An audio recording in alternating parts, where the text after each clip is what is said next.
And welcome into the Friday edition. Robby and Rexrode, 102.5, 106.3 The Game. Robbie Stanley, Joe Rexrode, Ian Safar here with you on this Friday morning. Live from our Busy Bee Plumbing, Heating, and Air Conditioning Game Nashville studios.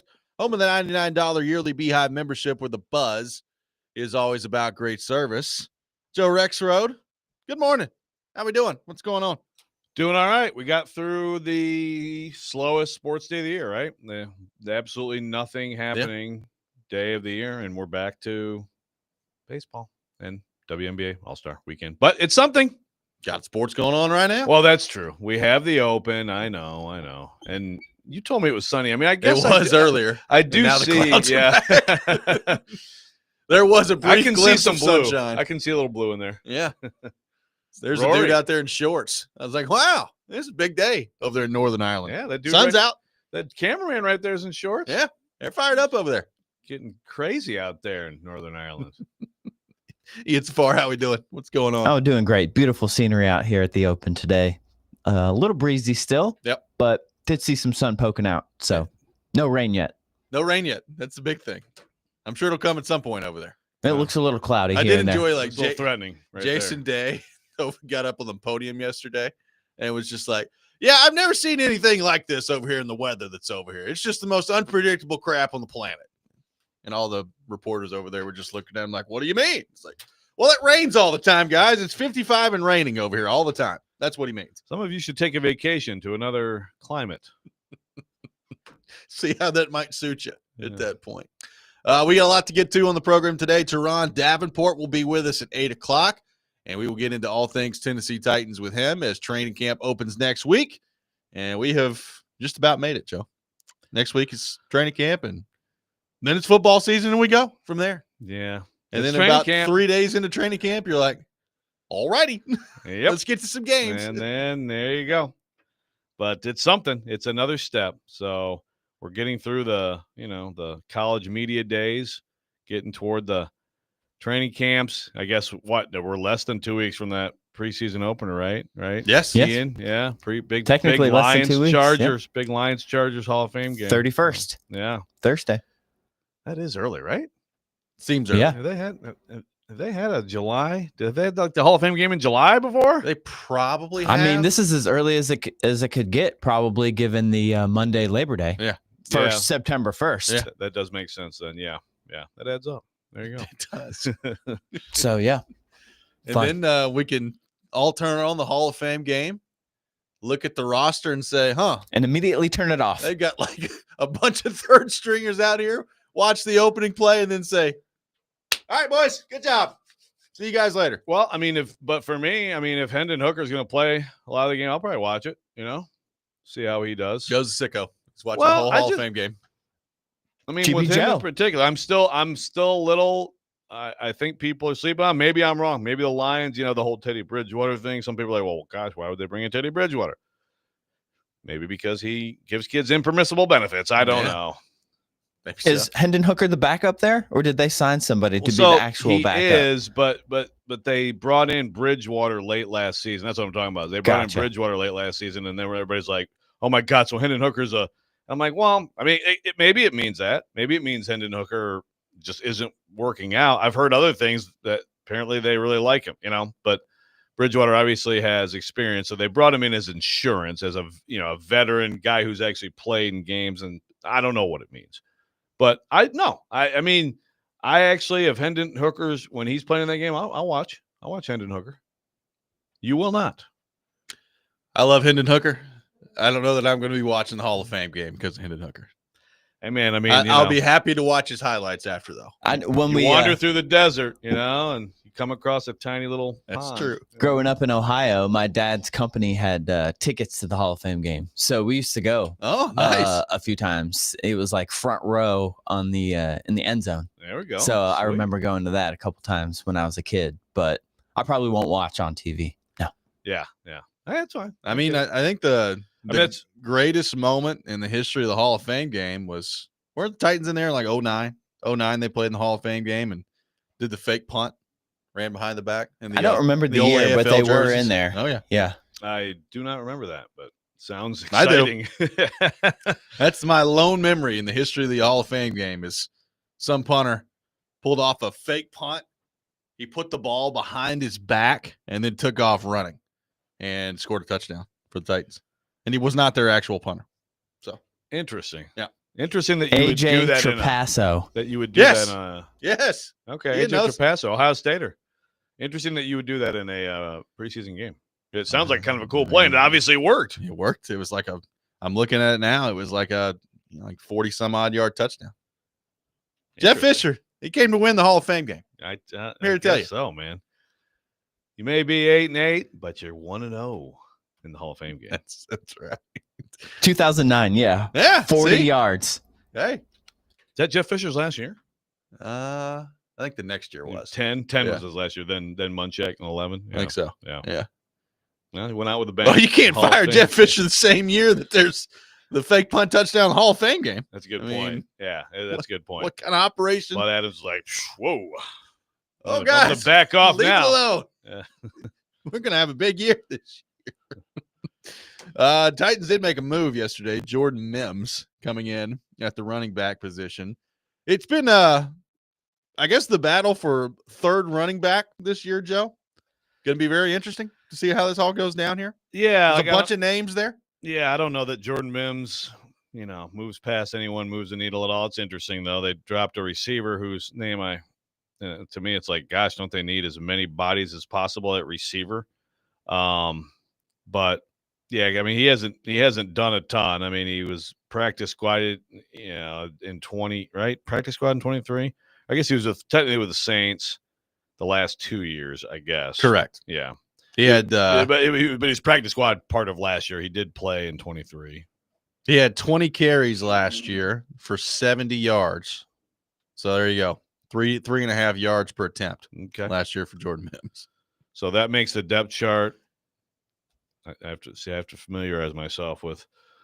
Obviously, training camp is another training camp, just like Mason Kinsey set to dominate. So is my guy, Julius Chestnut. Yes. Yeah. Thank you. God, Julius Chestnut. Think about running back I know right that. now. They drafted the kid from Michigan, right? The Mullings kid, Khalil Mullings, who I am a fan of. Yeah. So you've got already Pollard, Spears, Mullings, Chestnut, and now you can throw Mims in there too.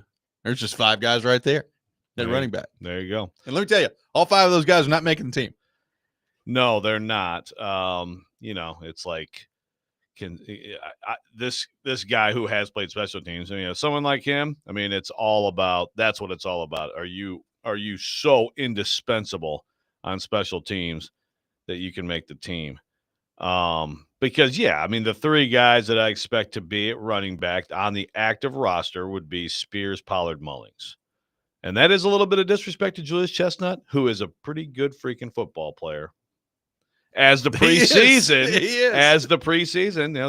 these are the things you can learn watching preseason football. Yes. But I think Mullings, I think there's a clear intent there with him. I'm going to be really interested to see, and sometimes it doesn't work out. I mean, they drafted the other kid from Michigan who was good at Michigan. Hassan Haskins. Hassan Haskins. He had some stuff too going on off the field, I guess, but still, just didn't work out. But Mullings, as a very recent switch to running back, is intriguing. I remember Titans fans yelling last year about Hassan. He's like, Hassan Haskins leaves the Titans and they go to the Chargers and it just works out. It's like, okay, so let's look at the stats for Hassan Haskins last year, just running the ball. I know he's a good, in all seriousness, is a good special teams player. But he did end up with 34 carries last year. He scored a touchdown against the Titans. He did. He scored a touchdown against the Titans. No coincidence. Harbaugh loves that stuff. 34 carries, 89 yards, 2.6 per carry, 2 touchdowns for Hassan last year. I mean, a touchdown every 17 carries isn't bad. That's not bad. So, he's just sort of a guy, That's just sort of a guy. But he's one of Harbaugh's guys. So, but now the guy that they got who I think the Titans screwed up on is Molden. Yeah. Though, to be fair, Molden was hurt constantly here. But I always thought was a good player waiting to happen if he could ever be healthy. And, of course, he goes versatile there. player. And, yep. Yeah.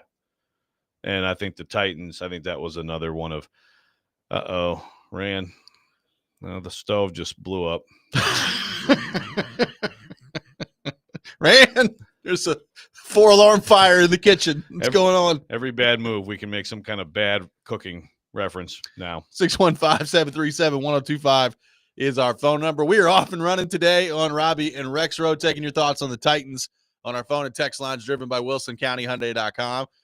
We had Mike Herndon on yesterday and talked to him about a couple of position groups of concern with the Titans. And then you start going down the list, and boy, you end up finding a whole lot of them. So which position groups do we actually feel good about? We'll get into that coming up next. Robby and Rexrode, 102.5, 106.3 The Game.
Welcome back in, Robby and Rexrode, 102.5-1063 The Game. Taking your thoughts on the Titans at 615-737-1025.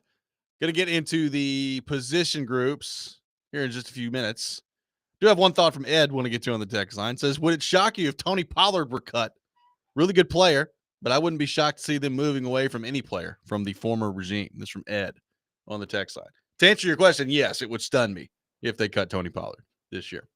Yeah, I'd be completely shocked. And look, it would not shock you, Ed. I don't want to confuse Tony Pollard for Derrick Henry or anything like that, but Tony Pollard's a pretty good player, and I think pretty clearly their best running back at the moment. So yeah, I would not anticipate that happening. Yeah, no, I don't. I mean, look, like, I guess the idea would be, first of all, Spears would be like amazingly better, but also that like, Mullings is incredible. I mean, Mullings has a chance to be a good back. I think he certainly has a chance to be a good short yardage back. But yeah, Pollard is one of their best players in my mind. And also you got a rookie quarterback coming in here, and very few things are better friends to a rookie quarterback than a running game. Well, and like you said, not a whole lot of proven good NFL players on this roster. I would advise them, at least for this year, to hold on to the ones that they got. Yeah. And then maybe you can start to tinker a little bit next year and give younger guys a shot at that spot. But yeah, I would assume Pollard going to be a heavy part of what they do offensively this year. Yeah. I mean, if some of the talk about Spears comes to fruition and they can be a little bit more split, that's great. And then again, I think Mullings is the hammer. Yeah. And look, 3rd and 1 in a big game, Colts 4th quarter, 3rd and 1. Are they going to go to Mullings? Or are they going to go to, Tony Pollard? I'm still going to guess Tony Pollard. But yeah, it's good to have a power back option available to you, but I think that's all he is. So we talked with Mike Herndon yesterday about position groups, and he had the tweet a couple days ago about, hey, look at that Titans inside linebacker room and look around the rest of the NFL and tell me how many position groups are worse than that one. And we talked about that, and then we brought up edge rusher and said, not great there either for the Tennessee Titans. You could pick a few with the Titans that you don't feel necessarily great about. I mean, Adam in Portland says punter. You're feeling good about punter. Hashtag Johnny Rocket, hashtag Stone Who, which I like that. That's good stuff. Stone Who. I like that.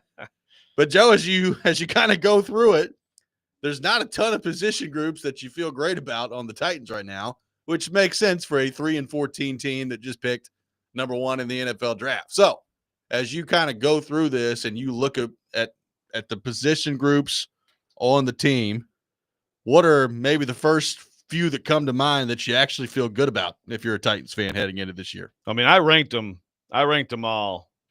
I did not include specialists. So that's disrespectful. All due respect, we know they're awesome. Again, it's like retiring Freebird and Stairway to Heaven. Yes. From the classic rock list. We know how good the specials are. So I ranked them best to worst. So that would be the way at 1, 2, 3, 4, 10, right? 10 position groups. Yes. Okay. So my number 1 is defensive line. Now I'm including like Draymond Jones. Okay. There. And I know he can move around, but I consider him like a defensive end, a 3-4 defensive end in traditional terms. So I'm going there. And again, everybody complains about Jeff Simmons, and I get it. And you can complain about him, and you wish he was as great as he was, and is he earning his pay and all that stuff. He's the best football player on the team. And I think Tavondre Sweat is at least a presence and a solid player to have next to him. Obviously, they want it to be way better than that. I don't know if it will be, but I'm still putting this number 1, assuming that he makes just an incremental step from last year. So defensive line. Going defensive line, number 1. To me, it is between defensive line and the safety group at number 1. I think, I'm assuming health in all this too, which at the moment is the only thing I can do. And then we'll react to the information after that. If they're healthy, I kind of like their safety group, with Hooker, Woods coming in, and then they drafted Winston. And I know some people looked at that and said, that's a pretty high pick for Winston and the safety. But I mean, if you read more about him and you hear people talk about him, If he's healthy, they think he has a chance to be a really good NFL player. Yeah. So I'm assuming health in this discussion. I think I'll go safety, number one. Wow. Yeah. Okay. Yes. I need to see it. I need to see it this year from the Simmons Sweat combo before I feel great about it. Yeah. Well, I hear that. I think we do have to assume health, which is, I mean, at this point, I think that's just how you have to do these things. We know there's going to be injuries. We don't know where they're going to be. So you're just looking at the healthy roster. I just like with safety, like safeties are fourth for me. And I hear the stuff on Winston. I think eventually he's going to be really good. Woods is fine. Hooker. I think Hooker, you could That's argue, where assuming health could be a problem. Well, not even that. As a player, is he the same player? Like I feel like he also was just like we talked about Jeff Simmons, and we are going to do a 20. I did go through 2021 to compare to this for later, Yep. but I just don't know that he's quite the same level of effective player either. Even if he is healthy, Fair. That's why I have them a little lower. My number 2 is corners, which again, obviously, big assumption pick, but it's with Snead. And yeah, I mean, with healthy Snead, you could make the case, I think, for them for number 1, because Brownlee had a good rookie year, and we know McCreary is good. So, they got a few other guys who have, like Baker's been solid, decent guy. They don't have Trey Avery, which is a big mistake, but you can't Not right have now. everything. Yeah. So he could make his way back. Yeah. Where is he, by the way? Do we know? Do we know where Trey Avery is? He's in San Francisco. I know John Glenn going to make a trek out west, cover some more Trey Avery. But, I think that could be a really good group. I mean, like with both of those. I mean, I hear you on I need to see it, but I have seen Sweat be solid. And again, Jeff Simmons, I don't think we're going to see Jeff Simmons get back to all pro level. I mean, he was just rated the number 4 D tackle in the league. I think some of that is reputation. Yes, but he's good. He's a good player. I know he's good. I mean, I think he's the best football player on the team, which may not speak great of the whole thing, but I think that's the case. So then I go running backs over safeties. So okay. This is Ed and I definitely differ on this one because, because he thinks he wants to cut Pollard. But yeah, I think Pollard's really good. I think Pollard's one of the best football players on the team. And, I think Spears is interesting. I do think that there's something there. There's more there than they've gotten from Spears. So I feel pretty good about that position. I think we have the same top 4. It's just in different order. I've got D-line at 2, corner at 3, and then running back at 4. Even though, I will say, I feel pretty good about safety. I feel decent about defensive line, decent about corner, assuming health and all that. And really after that's where I start to be like, ugh. Yeah. I like Tony Pollard. I haven't seen anything from Spears to this point. So, I hear what Brian Callahan said about him in the offseason, and hopefully that works. And, their approach of trying to split carries up a little bit more and get Spears more involved in the offense. Hopefully we see some of that this year, but it has been, I would describe it as very underwhelming from what we've seen from Spears to this point. Yeah, no, for sure. And especially last year, I thought we saw more his rookie year that, okay. And shoot, a year ago we're going into camp and it's there were a lot of questions for both those guys about, so who is splitting duty? It wasn't obvious Pollard. And then eventually it's oh yeah, Pollard's clearly the guy. Yeah. Part of him clearly being the guy was that he was very good, but also that Spears was disappointing. So yeah, we'll see with that. That's probably why I have him 3rd, but you're right. It's a little bit of a leap. And I agree. Those 4 position groups are the ones that D-line, corner, safeties. So 3 of the 4 are on defense, yep. And then running backs. And then the question mark, you have 4 that you feel reasonably good about. And then you have 6 that we hit Mike Herndon on yesterday. I think Mike Herndon might have O-line already listed. Yeah, you know where my number 5 is? It's O-line. And I know that if you're a Titans fan, that should probably scare the crap out of you based on what you've seen from the offensive line. But I think that also kind of shows you or excites you. Yeah. I mean, Warren Sharp, sharpfootball.com, they kind of had their positional rankings. I just went through and their grade, but their O-line is the highest grade for them. 19th in the NFL. Yeah. Ranked. Okay. Get excited, Titans fans. Hey, man, if they have the 19th best line in the NFL, then you should celebrate. Like, you won't be. It's a massive improvement from what it's been. You won't have to cover your eyes for like an hour and a half of the 3 hours every Sunday. Please get to 19th. Get to 19th. I mean, that'd be all right. That is not my fifth, by the way. I have receivers over offensive line. And again, basically based on, I mean, I think Ridley is also one of the best players on the team. Then there's, and Herndon taught me a little bit into like the Lockett thing is, I think I have like Tyler Boyd PTSD and the first names are the same. Yep. So it's like another Tyler. He will be better than Boyd. He will be better than Boyd. Yeah. How good will he be? I don't know, but I think he's solid, you know? And so if you have a solid guy and you have a guy you expect to have 1,000 yards, I'm going with that certainty. And then there's a whole bunch of uncertainty after it, but I'm going with that certainty over, I mean, an offensive line that, like, who do we know is really a good player? I mean, I would say Zeitler has been, but he's getting up there. Been. You're right. Zeitler has been, and Cushenberry has been too. And I wasn't blown away by, I don't know if you're blown away by a center anyway. Well, he's banged up too. Then he's banged up too. So that's one of those where you're talking about assuming health. But I think we should probably expect it's going to be a month into the season, right? You would think, yeah. So that's why I put them behind receivers. Well, and I am one of the off-season themes for me, and we're going to talk about a lot as we get into camp too. Like, my standard for J.C. Latham this year is going to be unbelievably high. Like, you drafted him to be your franchise left tackle. You moved him over to the right. I need him to be dominant from the jump. I'm not talking about, hey, let's wait till week 6 and see what J.C. Latham plays like.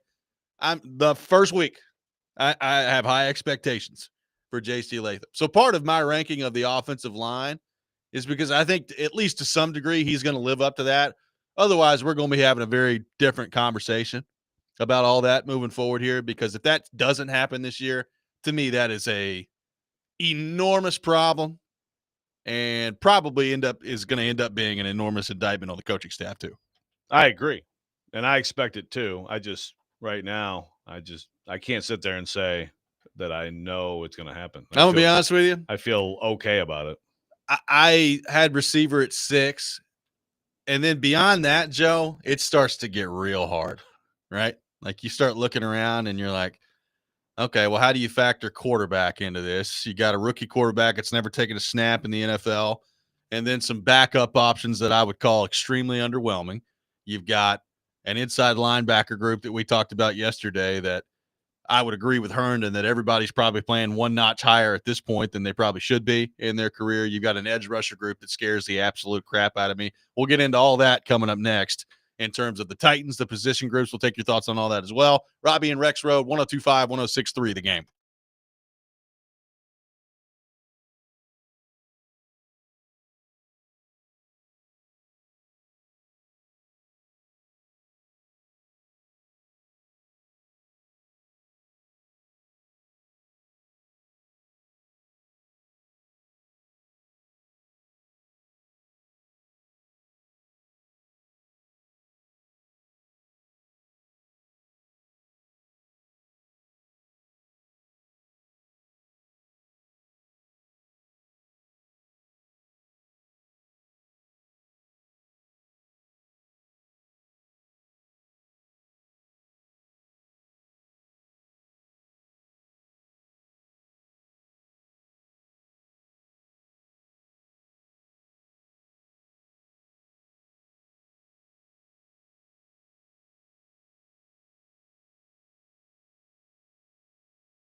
Welcome back in, Robby and Rexrode, 102.5-106.3 The Game. Taking your thoughts on our phone and text lines driven by WilsonCountyHyundai.com. Talking all things Tennessee Titans, 615-737-1025. Going through the position groups. And Joe, I mentioned it. We got about 5 or 6 down. And once I hit about the fourth position group in my rankings, which is running back, I start to look at it and go, I don't know, man. I don't feel great. And once you get through running back, you get through offensive line. I guess quarterback you throw in there too, because, there's a natural level of excitement for Cam Ward, even though he hasn't done a thing yet. And the backup options behind him, I do not like. So we'll see what happens on that front. Once you get to about 7, 8, 9, and 10 for the Titans and looking at those positions, it's rough out there, Joe. It could be bad. How do you have the bottom part of the position rooms for the Titans? Yeah. So receivers, O-line. So O-line would be what, 6? And then my next one is QB. Same. And, it's just you hope if you're a Titans fan that's up the list quickly this year. But I think that's a fair place to put it. I feel like Cam Ward has a lot of talent, has a chance to be good. We'll see. Will Levis still here now? Again, I guess see how that goes. Just as you assume health, I guess you assume no trades. I still think that's a possibility at some point, during August, see what happens. Someone gets somebody hurt, whatever. That always happens, right? But look, when it comes down to it, though Levis is obviously a risk taker, that is talent at QB2. Sure. It's talent QB2. And then Brandon Allen. But, so there's Tim Boyle. And Tim Boyle, yes. So I have them 6. And then my next one after that is I go tight ends next. Chig's okay. You've seen a little bit from Wiley. They're okay. They're serviceable players. Don't love it. Bringing in the rookie. I like the rookie. Gunnar Helm. We'll see. I think that, it'd be interesting. So Ian, I don't know if you have that access to it. So you had offensive line 19. Correct. What's their next? Do you know their next best? Yes, I do. Well, Sure. they're grouping them a little bit differently. It's just listed as secondary.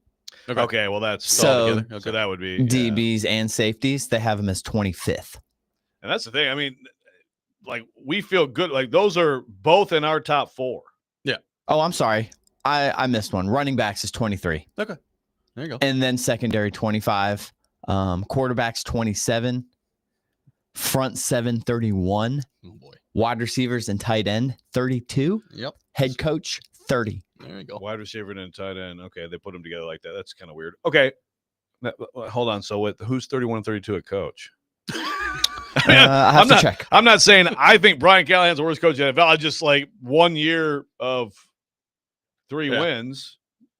You got a good chance. You got a good chance to be 32 in the rankings. Well, which he was two of the new guys. The new guys. That makes sense. Yeah. Okay. Jacksonville is 31 and Schottenheimer Cowboys 32. Okay. That makes sense. Yeah. Okay.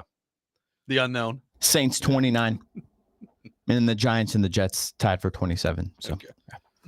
Okay, so they don't split up tight ends because I'd like to, but maybe in some of these cases they're being a little bit underrated. A tight end is, for being your third from last or second from last, yeah, for being from your second from last position, you at least have guys who have made some plays. Yeah, so it's not terrible, but it's not exciting. It's not inspiring. Here's what I would love to know, the secondary part of that. You heard, I guess was that Warren Sharp? Correct. Sharp football. So Sharp football. Mm-hmm. They grouped it together. And we're assuming health and all this. How good is L'Jarius Sneed right now if he's healthy? That's what I'd love to know. Because it's a great question. Last year, what he played 5 games. And in those 5 games, it's not like he was out there just dominating. Now, the situation around him wasn't very good. We know that. And the pass rush wasn't very good. But, we had discussions on the show of been a little suspect out there from L'Jarius Sneed at times. Now, how much of that was an injury and the quad and all that stuff, I don't know. But how good is he now? Given everything that's happened with the quad, with the knee concern that, assuming health means I'm assuming he's on the field, not that he's 100% healthy all the time. How good of a player is he at 28? Like, does L'Jarius Sneed at full health even approach being what he was a couple years ago from Kansas City ever again as a member of the Tennessee Titans? Yeah, it's a great question. It's a big question. I feel like last year wasn't enough for me to say, oh, he's definitely just diminished as a player. Like, like you said, it wasn't anything special. There was a lot going on with the football team that wasn't good. I mean, I can't imagine. I'd be surprised if he's like peak L'Jarius Sneed, but I think he's still. I would not be surprised if he's a pretty good player. If he's like, okay, It's not like he's old. He's 28. Yeah, that's a good starting cornerback in the NFL. You would take that. And that's kind of like my expectation, which again, first of all, is he playing? But we have to assume that. My expectation is solid, pretty good, right in that range, and that still makes corner second for me, Yeah, I just it's going to be, because that to me sets the tone for the rest of that group. Is like, what exactly are you getting there? Are you getting all pro level cornerback play? Are you getting quality starting level cornerback play? Are you getting like, man, this guy looks like he's really diminished as a player level cornerback play? I don't know. I don't know what they're going to get out of that. So that part of it's going to be interesting. All right, the last few positions that you've got there. Who's the last? Which position group is last on your list? So my last two are, I go edge, and then I go inside linebackers. And again, Herndon and when Herndon laid it out yesterday, I guess it's like you don't even think about that position with that much, but when you do, it's like, again, edge. I know Arden Key can play in an NFL game. Yes, and I know that he has a chance. He'll make some plays. I also know that Oladejo is a talent as a rookie, and they spent a high pick. And yes, he may be raw, and it may take more time than a lot of rookies or whatever. But okay, I'll take that. Inside linebackers, I just don't know what there is. You're sitting there like Mike said, you're hanging your hat on Cody Barton. Yeah. And you got Cedric Gray and James Williams, and you better freaking hope one of those guys, the light goes on and it's like really good. And then you still are, your depth is the other guy. What are the odds that both of them are going to kind of figure it out like that? Right. That's bleak. And I understand that some people are going to say, middle linebacker in today's NFL. I mean, I disagree. I understand you. Yeah, I'm going to pay more to an edge. I understand that. I'm going to pay more to a top corner on defense and even a dominant defensive tackle. But again, let's go around the league and look at, like, when you have a difference-making inside linebacker, what that can do for your team. Look at San Francisco in recent years. Look at like Matt Milano in Buffalo when he's healthy or when he's not. And to me, this team, some of its best stuff, and we're going to do some comparisons with 2021. Think about what they were getting from David Long. Thank you, Yep. David Long Jr.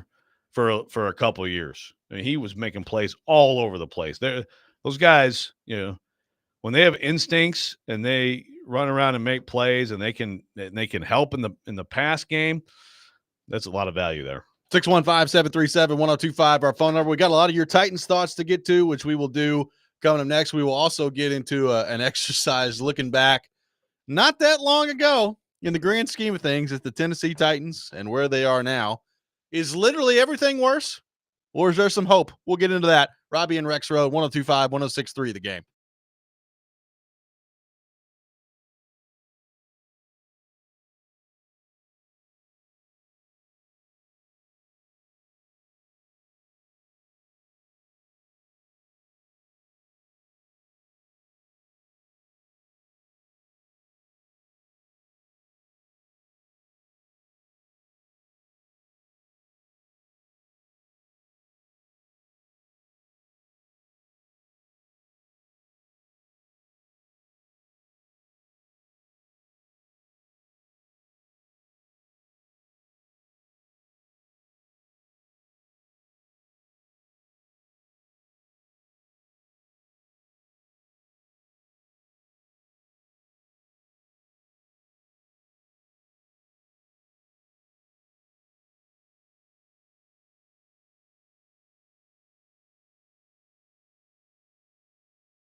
Welcome back in, Robby and Rexrode, 102.5-106.3 The Game. Taking your thoughts on our phone and text lines, driven by WilsonCountyHyundai.com.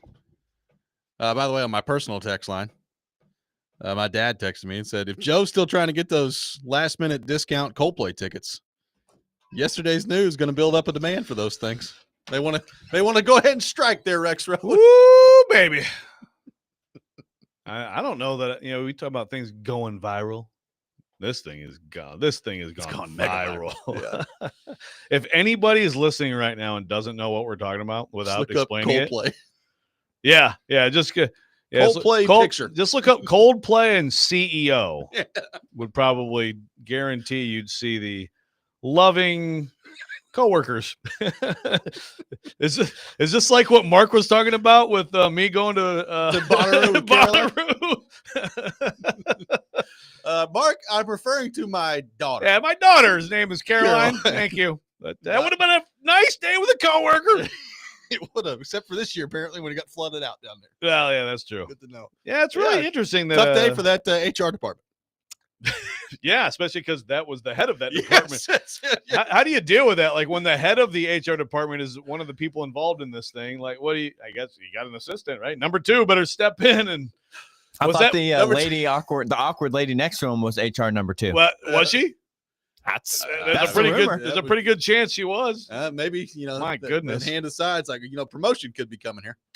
You never know. Hey, you in the mailroom? We need an HR director. My goodness, boy, that was interesting. I hope the show was good. I'm sure they could at least afford the tickets to the. Everyone else around them seemed to be having fun. Yeah, everybody else was like, yeah, we're on camera. Like, oh, I'm hopping in here. I saw a video, and I don't remember when it was from. I don't know if it was recently or not, but like Roger Federer ended up at a Coldplay concert and got put on the screen as well, and he did not run away from the camera on the screen. He was just fine. Yeah, it's funny you say that. Right there. I saw that too, and then I was like, did you really leave the camera on him for like an entire minute? It was a long time. Like, okay. He's like, all righty. I'm going to wave again. Thanks, like everybody. 15th time I've waved to the camera. Thank you. Roger, do you have anybody that you'd like to spoon with on camera? Inappropriate. Okay. Nice Swiss man. He wouldn't do that. Yeah. Is that right? Is that how it works? Good friend of Roman Yossi. Switzerland? Yep. Yeah. So, yeah, that was something. That's a good question. What is that? Do people what do the ticket prices? Like what kind of crazy crap are you going to see at the next Coldplay concert? Great. Now that the prices have gone up even more. Joe, we are going back 4 years, which again, hard to believe.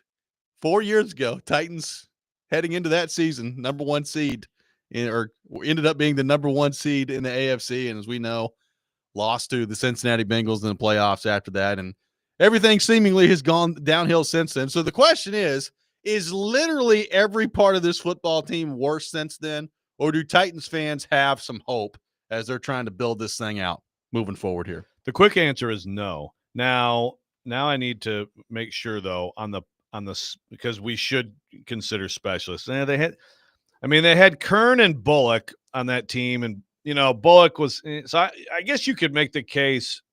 Yeah, but you know what? I mean, Kern was obviously, I think that was his last year. I believe that is correct. Stonehouse was 22, rookie, yes. Right? So, I mean, I know people are excited about Hecker. I'd call that a push because with the kicker here, we just don't know. And Bullock was fine. He just is like you knew you needed to upgrade a little bit, but I mean, mini leg. That's still referred to him. Mini leg. Mini leg.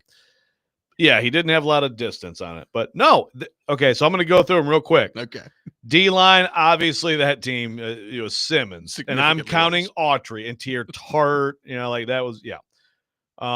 Running backs, okay, Derrick Henry. By the way, Jeremy McNichols, and shout out to Darrington Evans.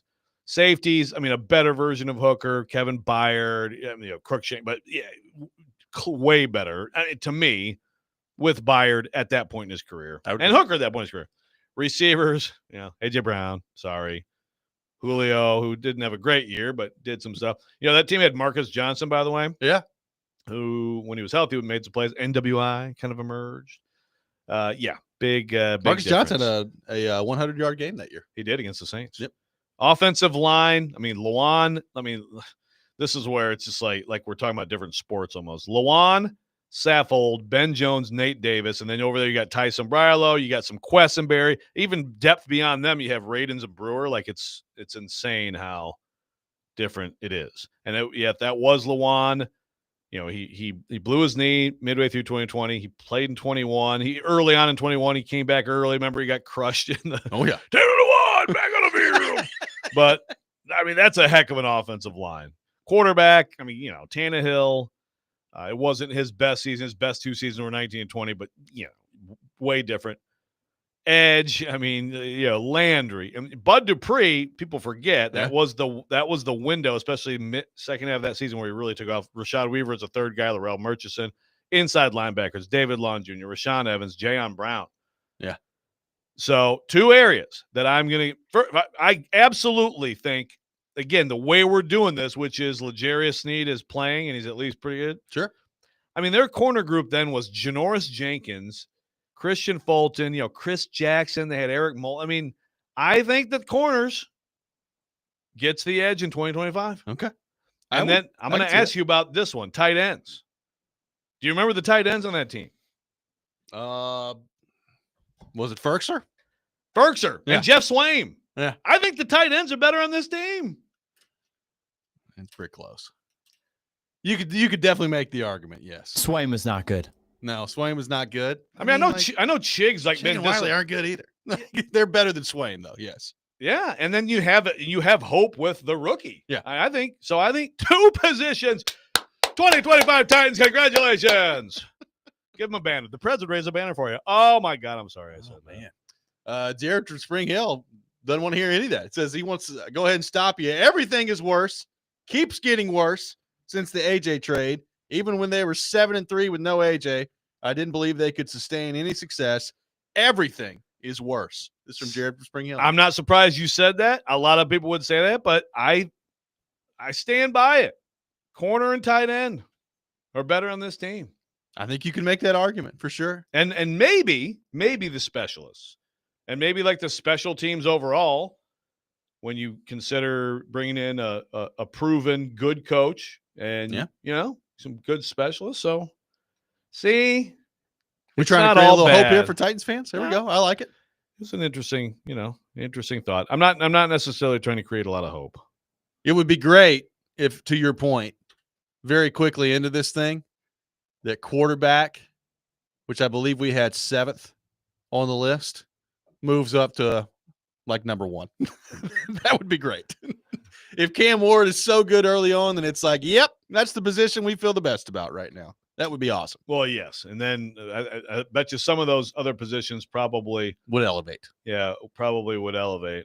McCannon on the YouTube chat says Tannehill was solely responsible for the rise and fall of the Titans. Well, I don't know about that.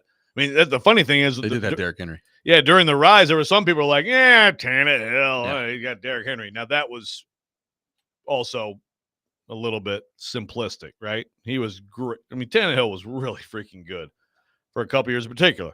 And I still think very good in 2021. He had some ups and downs, but unfortunately that ended with the ultimate downest of down. And then all of a sudden you're looking for another quarterback. But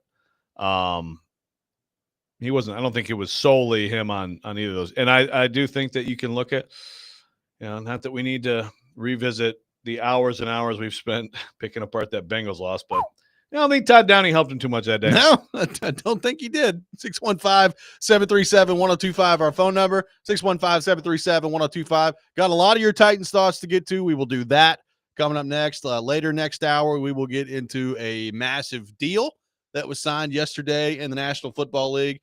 Got the Rob Rant coming up at 7:45, Teron Davenport at 8, all that ahead. Robby and Rexrode, 102.5, 106.3 The Game.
Hour number 2, Robby and Rexrode, 102.5, 106.3 The Game. Robby Stanley, Joe Rexrode, Ian Safar here with you on this Friday morning. And we are broadcasting live from our Busy Bee Plumbing, Heating, and Air Conditioning Game Nashville studios. Home with a $99 yearly Beehive membership where the buzz is always about great service. Taking your thoughts on the Titans at 615-737-1025. We will have Teron Davenport with us at 8 o'clock, so looking forward to that. Joe, looking at the text line, a lot of different thoughts to get to on the Titans front. So let's start here with Ed, who says, is it better to have a Tannehill who was never the problem, but not the answer, or having hope with the number 1 pick? I would take the upside of having the hope with the number 1 pick. This is from Ed on the text line. Well, okay. I'll answer it this way. Tannehill was the answer in 2019. Tannehill was the answer in 2020, right? I mean, he wasn't the greatest quarterback in the league, but if you get to the AFC Championship game, I mean, this is one that getting back into old, like back and forth. I mean, even like Darren McFarland, I remember was like, he didn't do anything. I'm like, well, he did make like touchdown throws and first down throws. Like he didn't have huge numbers in those games. He was, Derrick Henry dominated the Baltimore game. Derrick Henry dominated the New England game. Ryan Tannehill made huge winning NFL quarterback playoff plays, which I think is an answer. Is it not? It's not, I'm a superstar, but again, his numbers, he did have star numbers in both 19 and 20. So my answer would be, if you ask me, okay, you can roll with, let's see what Cam Ward can do, or you can have that version, 2019, 2020 of Ryan Tannehill as your quarterback for the next 10 years. One or the other. Roll with Cam Ward, flames out in a year. He's the greatest quarterback of all time for the next 20 years, or take Tannehill 1920. I'm not even hesitating. Yeah, it's not close.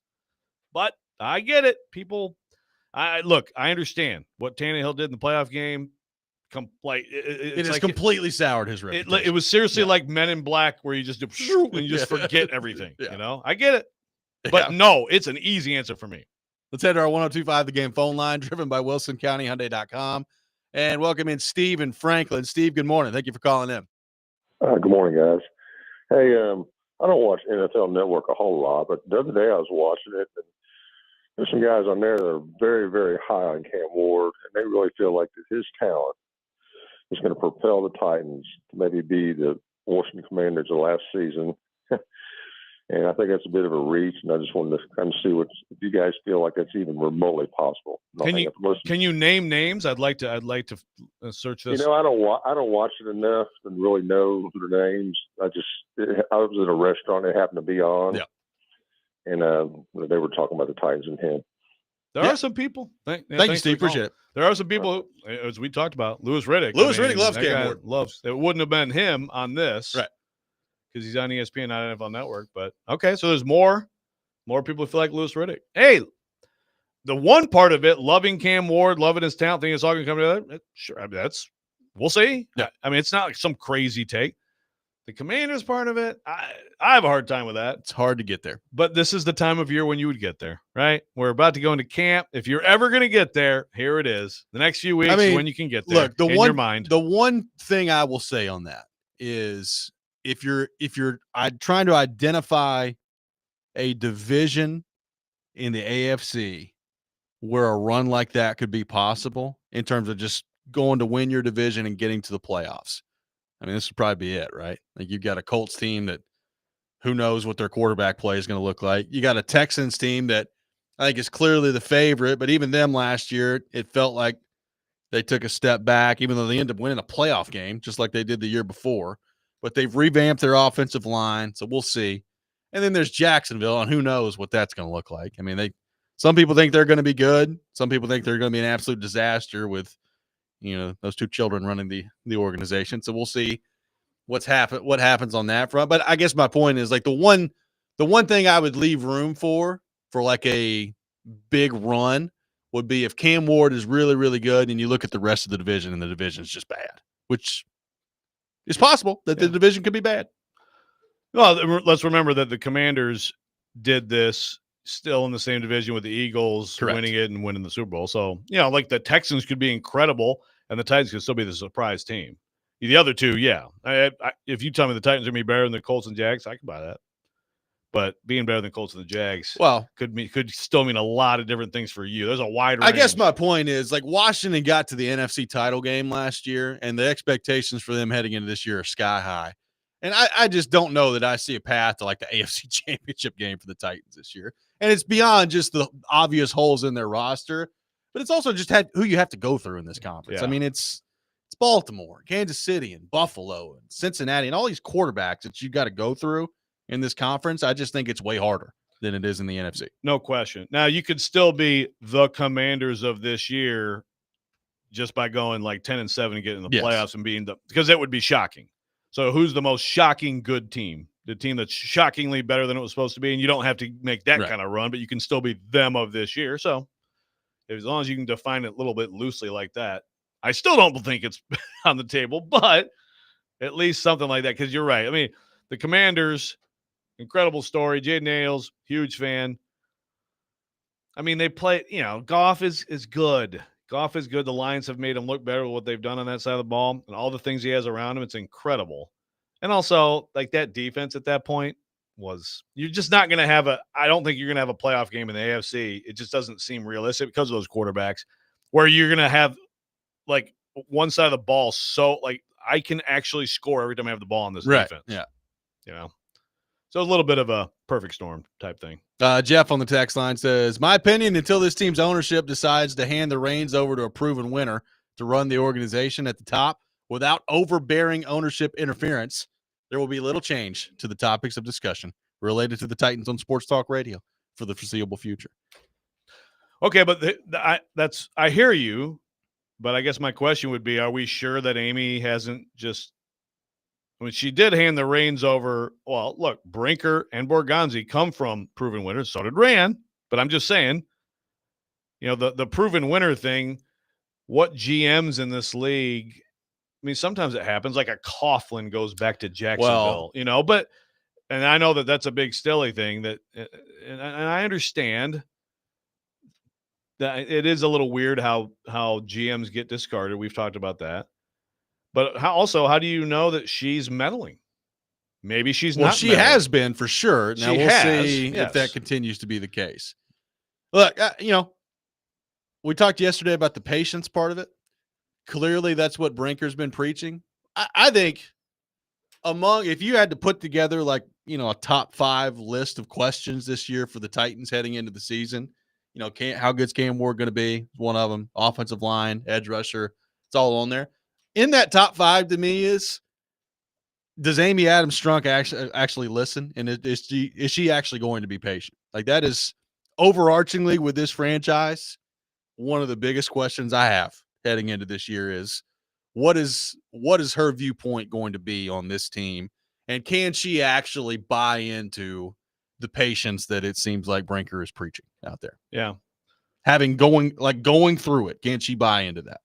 Yeah. She's already had some, I don't want to say disastrous, but some harmful impatience. But then, the other side of that is, what if these people aren't good? Yeah. So then that's also on her for hiring them. Yeah. But sometimes it's like patience for the sake of patience also isn't the answer. I think it'd be way better for Cam Ward if it works out and he can be with Brian Callahan. But that's if Brian Callahan's a good coach. No, I agree. Is he? I have no idea. I mean, I'm leaning no, but we'll find out.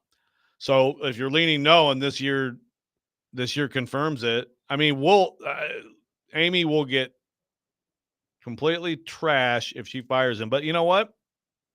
If it's really bad overall and it's just like, yeah, this guy's just a head coach, well, okay, then you got to do it. And then Cam Ward just has to deal with a new coach in his second year, and it's not the end of the world.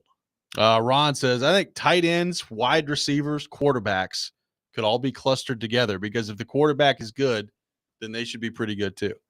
I don't know. I've seen some pretty good quarterbacks have not much to throw the ball to out there before. And yeah, do they elevate those players more than other quarterbacks would? Yes. But go watch. Frankly, you brought it up in the break. Look at Mahomes and what he has been thrown to at the wide receiver spot the last few years. It hasn't been very good. Not a great wide receiver core, basically since Tyreek Hill left, right? I mean, hadn't been not completely all. terrible. Rasheed Rice but, had he was promising. He just got what? He got some jail time? 5 years probation, didn't he? Or He got no jail time. And he's got to serve, was it 30 days? Is it 30 days? Okay. At some point in that 5 years. So we'll see what that means. Or, I mean, really what that means is now that he's had that ruling is the NFL can now evaluate what they're going to do. Right. So we'll see what happens on that front. This is I hate bringing up Tannehill because then we get into like Dustin from Hockeyville, like he sucked. He was, it's like he threw for like 130 yards and still won. Did you again go back and watch the game? Did Tannehill play winning football in that game or not? Yes. So you're just going to look at the numbers.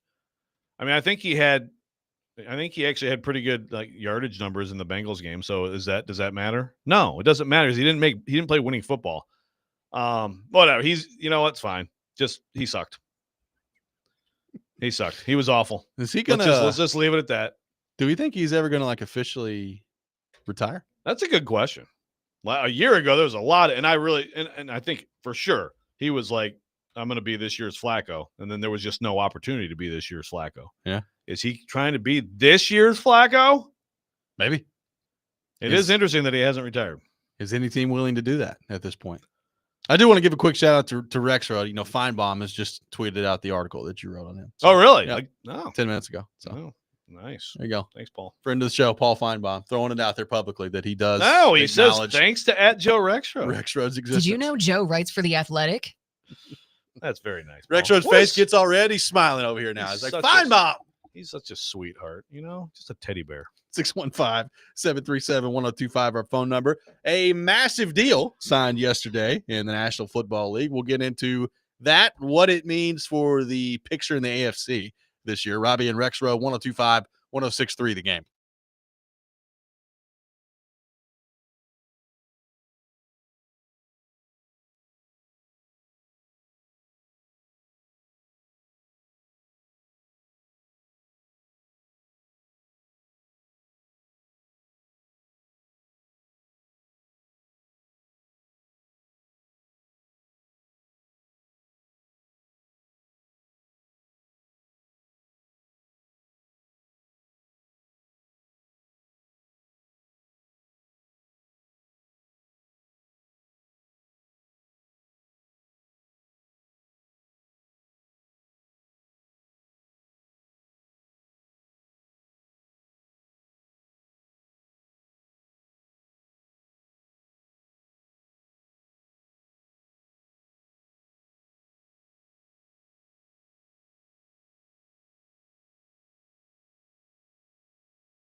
It was always one of the Pittsburgh Steelers' priorities to get TJ Watt under contract. And in an offseason where they traded for DK Metcalf, where they signed Aaron Rodgers, where they traded for Jalen Ramsey and Jonnu Smith and traded away Minka Fitzpatrick and made any number of moves, none of them were any more important than re-signing TJ Watt and keeping him in Pittsburgh. And that was evidenced by the fact that he signed the highest contract for any non-quarterback in NFL history, an average of $41 million a year, continuing the trend of the offseason in which the pass rusher has been paid.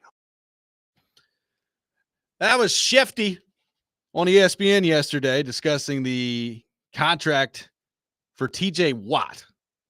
3 years, $123 million with $108 million fully guaranteed. We wondered when that would happen, Joe, and it has happened. $41 million per year given to TJ Watt out there. Steelers are all in. They are. I saw JJ Watt like, oh, it must be. It's good to be the younger brother sometimes. I was like, well, maybe he was just better than you, JJ. Well, maybe. Maybe he was just better than you, buddy.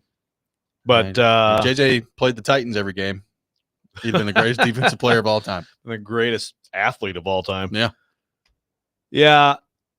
It would have been weird for the Steelers to do all the stuff they did and screw up the TJ Watt thing. So congrats on not screwing it up. You would think. I mean, it is $41 million per year you're signing over there. What we got going on? I can't deal with this dude. Tannehill? First of all, yeah, Dustin from Hockenville. He's like, I said mid to say it right. And relax. But Cameron is trying to claim because he says, send me the link. And we had this last year too. No one even wants him as their QB2. He sucked. Cameron, I promise you that Ryan Tannehill could have been just about anybody in the NFL's QB2 last year. Are you serious, dude? Yeah, come on. Oh, he keeps going. You talk to him. I can't do it. He also said he had a pretty good 2020. His creation of Derrick Henry. Hey, what did he throw for in 2020? 33 touchdowns, 5 picks. Yeah, it's fine. It's all Derrick Henry. I mean, look, Derrick Henry's great in 2022. That's great. Though awesome. Again with Tannehill, and again, like I'm not. They had half a defense that year. They may have won 15 games.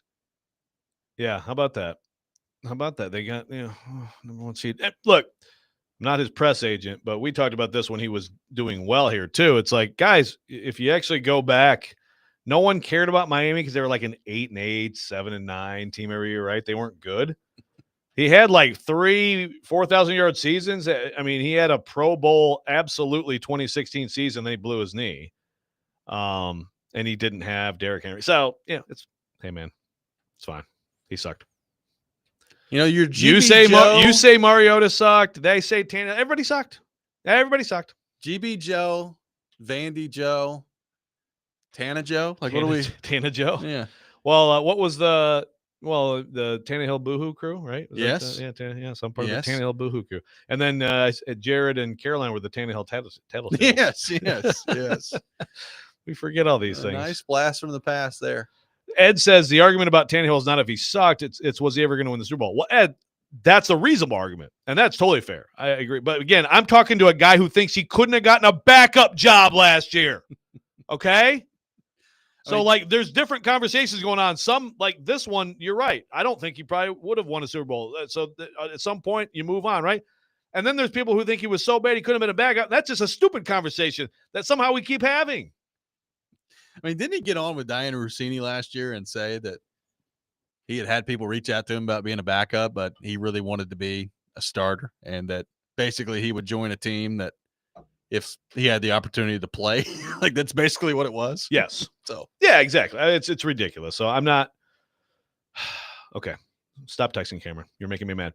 Ed, no, but I agree. Long fuse. I think what Ed's right. Let's go back to the hypothetical, which was, okay, give me 10 years of 2019, 2020 version Tannehill versus whatever you might get from Cam Ward, or again, whatever you might get from fill in the blank, the quarterback we don't know, the high pick. So, and right, Ed says, to me, that's the bar. Any QB that's just good enough to not win it all is essentially going to leave you unfulfilled. But again, that's where I go, Ed, to do we need to start listing some of the Super Bowl winners that had quarterbacks who weren't as good as Ryan Tannehill who won it? Because I don't think Tannehill is your roadblock to winning a Super Bowl. I understand what he did in the playoff game. It was atrocious.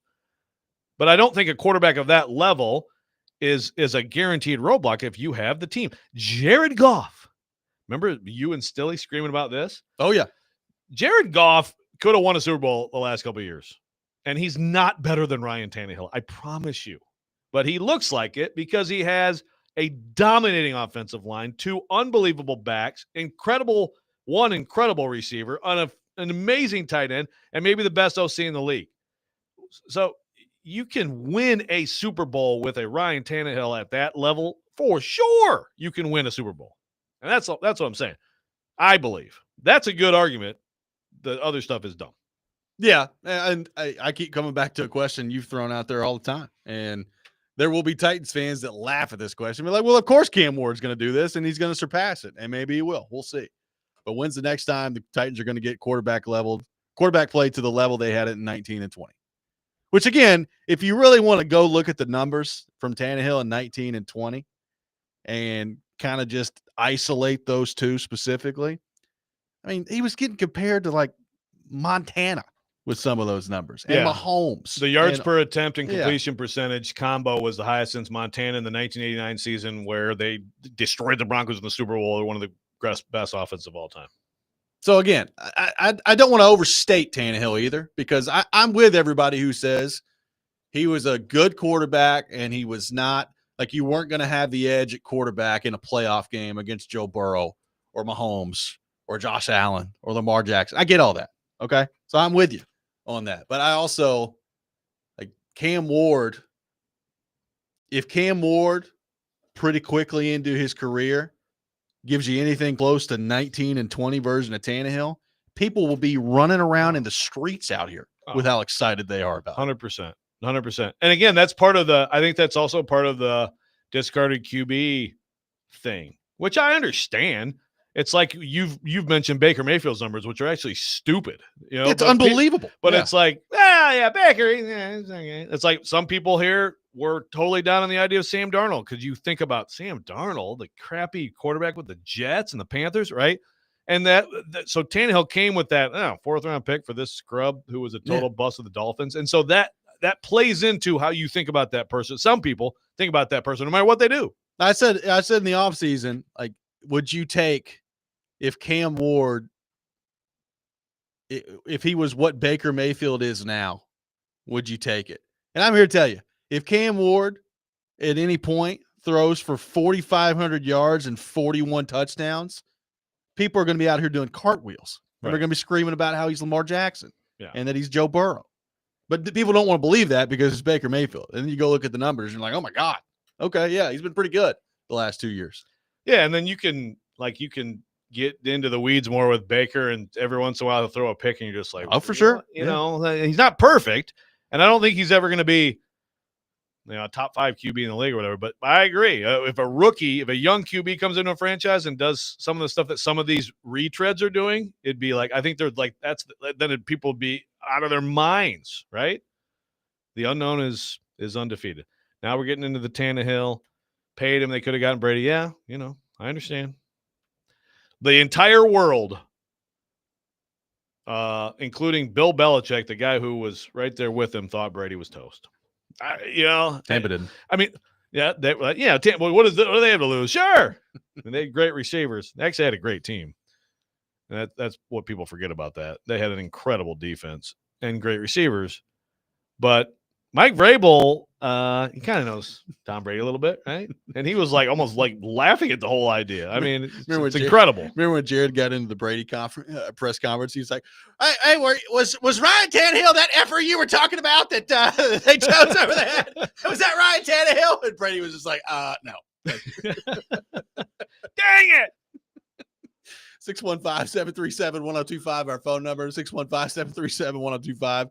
More of your thoughts to get to on the Titans, plus a take from one of my least favorite people in college football yesterday that really just, it's par right for the course. Par right for the course. We'll get into that. Robby and Rexrode, 102.5, 106.3 The Game.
Don't miss out on some of Nashville's best deals. Go to theGameNashville.com/deals, and you can purchase half off on gift cards for Staley's Chicago Italian Dining, Beach Bend Amusement Park, and Splash Lagoon Water Park, Bad Axe Throwing, and more. Again, just check out theGameNashville.com/deals while supplies last. Taking your thoughts on our phone and text lines driven by WilsonCountyHyundai.com. By the way, the Borchetta Bourbon Music City Grand Prix coming to the Nashville Superspeedway Labor Day weekend. 102.5 The Game has your chance to win VIP tickets to the IndyCar race.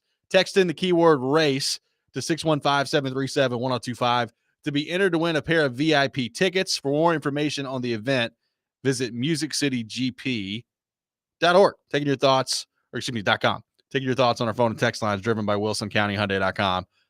Eli Drinkwitz got up there yesterday on the podium. By the way, it looked like I guess everybody cleared out at SEC Media Days yesterday because he made a joke about how like 14 people were still in the building when he was up on the podium yesterday. So that was interesting to see. But Chase and Big Joe were there, though. They were. They're getting it done. Eli Drinkwitz was talking about college football playoff expansion and said basically that 30 teams would be in his playoff model. Here was the quote, "My math could be wrong here, but if we did the 12, okay, and you had 4 automatic qualifiers, everybody thinks that's limiting. It's not limiting if you think about it from you take those 4 automatic qualifiers and you divide that into 8 opportunities of 8 play-in games. Now you're thinking the SEC's playing in for 8, the Big Ten's playing in for 8. Since we've expanded the bubble to 16, you give 3 to the Big 12, 3 to the ACC, and 1. You got 30 teams in there. So he's talking about all these freaking play-in games and wants to see this thing get to 30 teams involved in the college football playoff discussion, which, you know what, kind of adds up for Eli Drinkwitz. I heard that yesterday, Joe, and I said, of course he does. Of course he wants it to be 30. Yeah. This is like so dumb. There's so many things about this that bother me. Although I still am like, I think Dustin from Hopkinsville just sent 8 more texts, so I have to deal with those too. 30 texts? He says that I'm only 30 teams. I get mad if someone doesn't totally agree with me. Okay. Yes, that's exactly it. I need total agreement. Total and complete agreement. Anyway, this Drinkwitz thing is it's so bizarre. And of course, Missouri finished 7th last year. So basically, like the top 8 of the SEC are in the playoff. Yeah. That's what we need. Yeah. That's what we need. We need the top 8 of the SEC. And again, if you're going to do like we need last year's Missouri team in the playoff. That's what we all wanted to see. Yeah, exactly. Well, that must be it, right? Like they finished 7th. So, but I need to. There's a quote that he had in here that my computer is freezing on right now. So it's a crazy quote. So first of all, beyond the 30 thing, which was it the NFL percentage thing, like where he's talking about, we're talking about 12. That's only 9%. 9% representation. No, that's also dumb. That was good too. So, but beyond that, until I can find this quote, so he is basically abandoning, because the SEC coaches are, they're like, no, we want the 5 and 11. Yeah. We want he's Benedict Arnold for the SEC coaches. God, now, like seriously, my computer is just completely frozen. I blame Dustin from Hopkinsville for sending a text every 1.3 seconds to the text line. Anyway, he said something that was talking about how we need to get past like the name brand stuff. Like it was a quote to that effect, right? Like the preseason, and again, Missouri doesn't fall into this. Alabama does. The preseason, implicit bias, all that stuff, and it's like, Eli, Indiana and SMU got into the playoff last year. Alabama didn't. Did you notice that? Now, again, that's what a lot of SEC coaches are complaining about. But like what you're saying is the opposite of what happened last year. There's so much. Well, this is totally self-serving, right? Like this is very similar to some of the stuff like Matt Rule said a few weeks back. And I had a Nebraska fan last week jump all over me about Matt Rule because he was like, he was joking about the 40-team playoff stuff. I was like, yeah, I get he was joking about that. But he said later in the same interview that if you play in the Big Ten, you deserve a chance to play in the postseason. And he was not joking about that. So this is kind of, I got all over Matt Rule about like, hey, why don't you have like an ounce of competitiveness to you? and maybe, work to get in the college football playoff. The same message would apply for Eli Drinkwitz. Let's try to win. You can win the games on your schedule. You are allowed to do that, and then you can earn your spot. He keeps talking, and like don't underachieve, because remember last year people thought that they thought they were going to be a playoff team. Exactly, and then they underachieve. So right. you are allowed to win those games on the schedule. Is kind of what I keep coming back to in this conversation. And he talked about the NFL model, and he's like, "Well, the NFL takes 44% of their teams getting in the playoffs." Right, and I keep. I understand that we've got basically, to some degree, free agency right now, and that there has been college football playoff expansion. There is likely going to be more college football playoff expansion. I don't think college football fans want it to be the NFL. I think that's what we got to keep remembering in this discussion. We have the NFL. We can watch the NFL. You don't need the college football to be the NFL. I'm sorry. Right, and so making that argument. To me, it's like you're just completely tone deaf about the sport you coach in. Yeah. It's totally self-serving, right? Because he knows that the more the college football playoff is expanded, the better opportunity he's going to have to get in. This is why it's totally self-serving. Right. This is why coaches are really, as much as anyone, the driving force of the stupid NCAA tournament stuff. Right. Because they all get together at their conventions and, you know what? Look how many people got fired because they didn't make it big. Well, and this guy, and he had 3 injuries, and so because he didn't make it in 3 years, he got fired. Like, what can we do about this? And again, it's like, well, if you, first of all, like, do you care about the product and the people who care about the product, which again is how you have the big salaries? One, a lot of people struggle with that. They can't see the forest through the trees. But also, if you do change those things, then the target will move on what's mediocrity and what's fireable and what isn't too. Like they don't seem to understand that. So, this is a wild one from Eli. And initially, it's like also, and I understand you can break it down once you go through the playing games, but it's like, if you're gonna have a playoff like that's that big, wouldn't you just go 32 and then you can have a bracket playoff? Yeah, I don't understand it. Look, if they start getting into all these play-in games.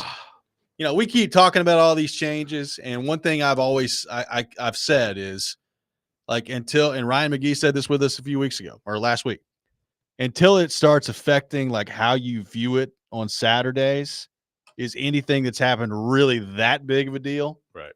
You start getting to some of these play-in games, there does reach a point where it's like, what are we doing? Does that not affect your excitement to view the regular season part of this? That's always been something I've come back to is one of my favorite parts about college football is every single game matters. Every one of them matters. And it's becoming less that way now that we're moving into all this crap, which I've grown to accept because it's just what it's going to be at this point. But if we start getting to the point where we've got 1,000 play-in games to get in the playoffs, you're going to see me flip this table. Yeah. And that's the thing, with basketball, you do have those play-in games. You have, all the conference tournaments, right? The championships give you automatic bids, but it's just that's where sometimes you just can't compare the two sports. Basketball is at the perfect number for its tournament and should stay there. I don't know what the perfect number for football is. I thought 4 would be it. And again, I changed my mind on 4 because it completely dominates the conversation, but I don't know what it is. Seems like 16 might be fine. I don't know that going much beyond 6. I'm fine with the 12. I thought it was fine last year.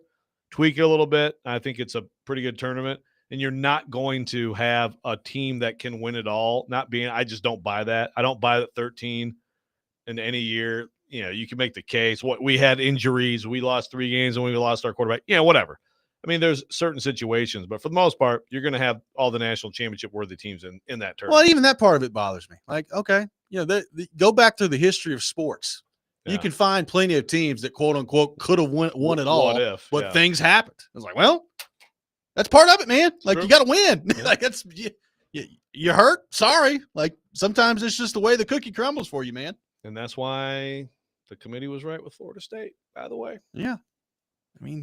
Eli, you could go back through about that? The last 25 years, and you can find tons of examples of teams that could have won it all that for whatever, either lost the game they shouldn't have or suffered an ill-timed injury. It's part of football, man. It's part of what happens. No doubt. Now, Tyler says, I'm so farting tired. There we go, Tyler. Everyone's obsession with playing games. Isn't the point of the regular season any sport to play your way in the postseason? It's like everyone thinks they got screwed. It's pathetic. So I agree. I hate the play-in thing that they're trying to do. And you know that the thing is now when you say this, it's like what Eli just said. So, but like the NFL doesn't have them, right?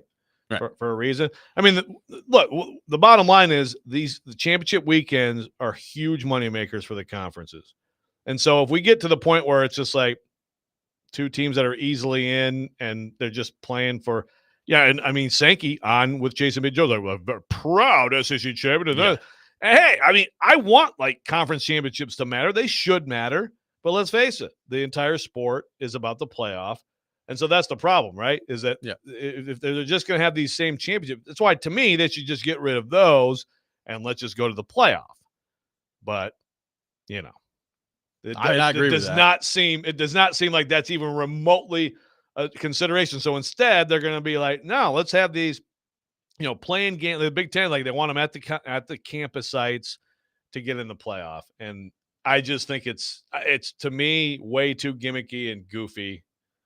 But they've got people believing it in the Big Ten, at least. We'll have the Rob Rant coming up next. We'll have Teron Davenport with us at 8 o'clock. We'll get into all things Tennessee Titans with him. Looking forward to that. Tune in to ESPN 94.9 The Fan today as the Sounds take on Indianapolis. Pregame at 6:20, first pitch at 6:35. Coverage also available on the Game Nashville app and at theGameNashville.com. Sounds baseball on 94.9 The Fan, presented by Twin Peaks and Family Leisure. This is Robby and Rexrode, 102.5, 106.3 The Game.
Don't make me angry. Sometimes you have to tell someone to pound sand. You wouldn't like me when I'm angry. This is the Rob Rant. Now on Robby and Rexrode. It's like a Buc-ee's in here. There's people everywhere just making food.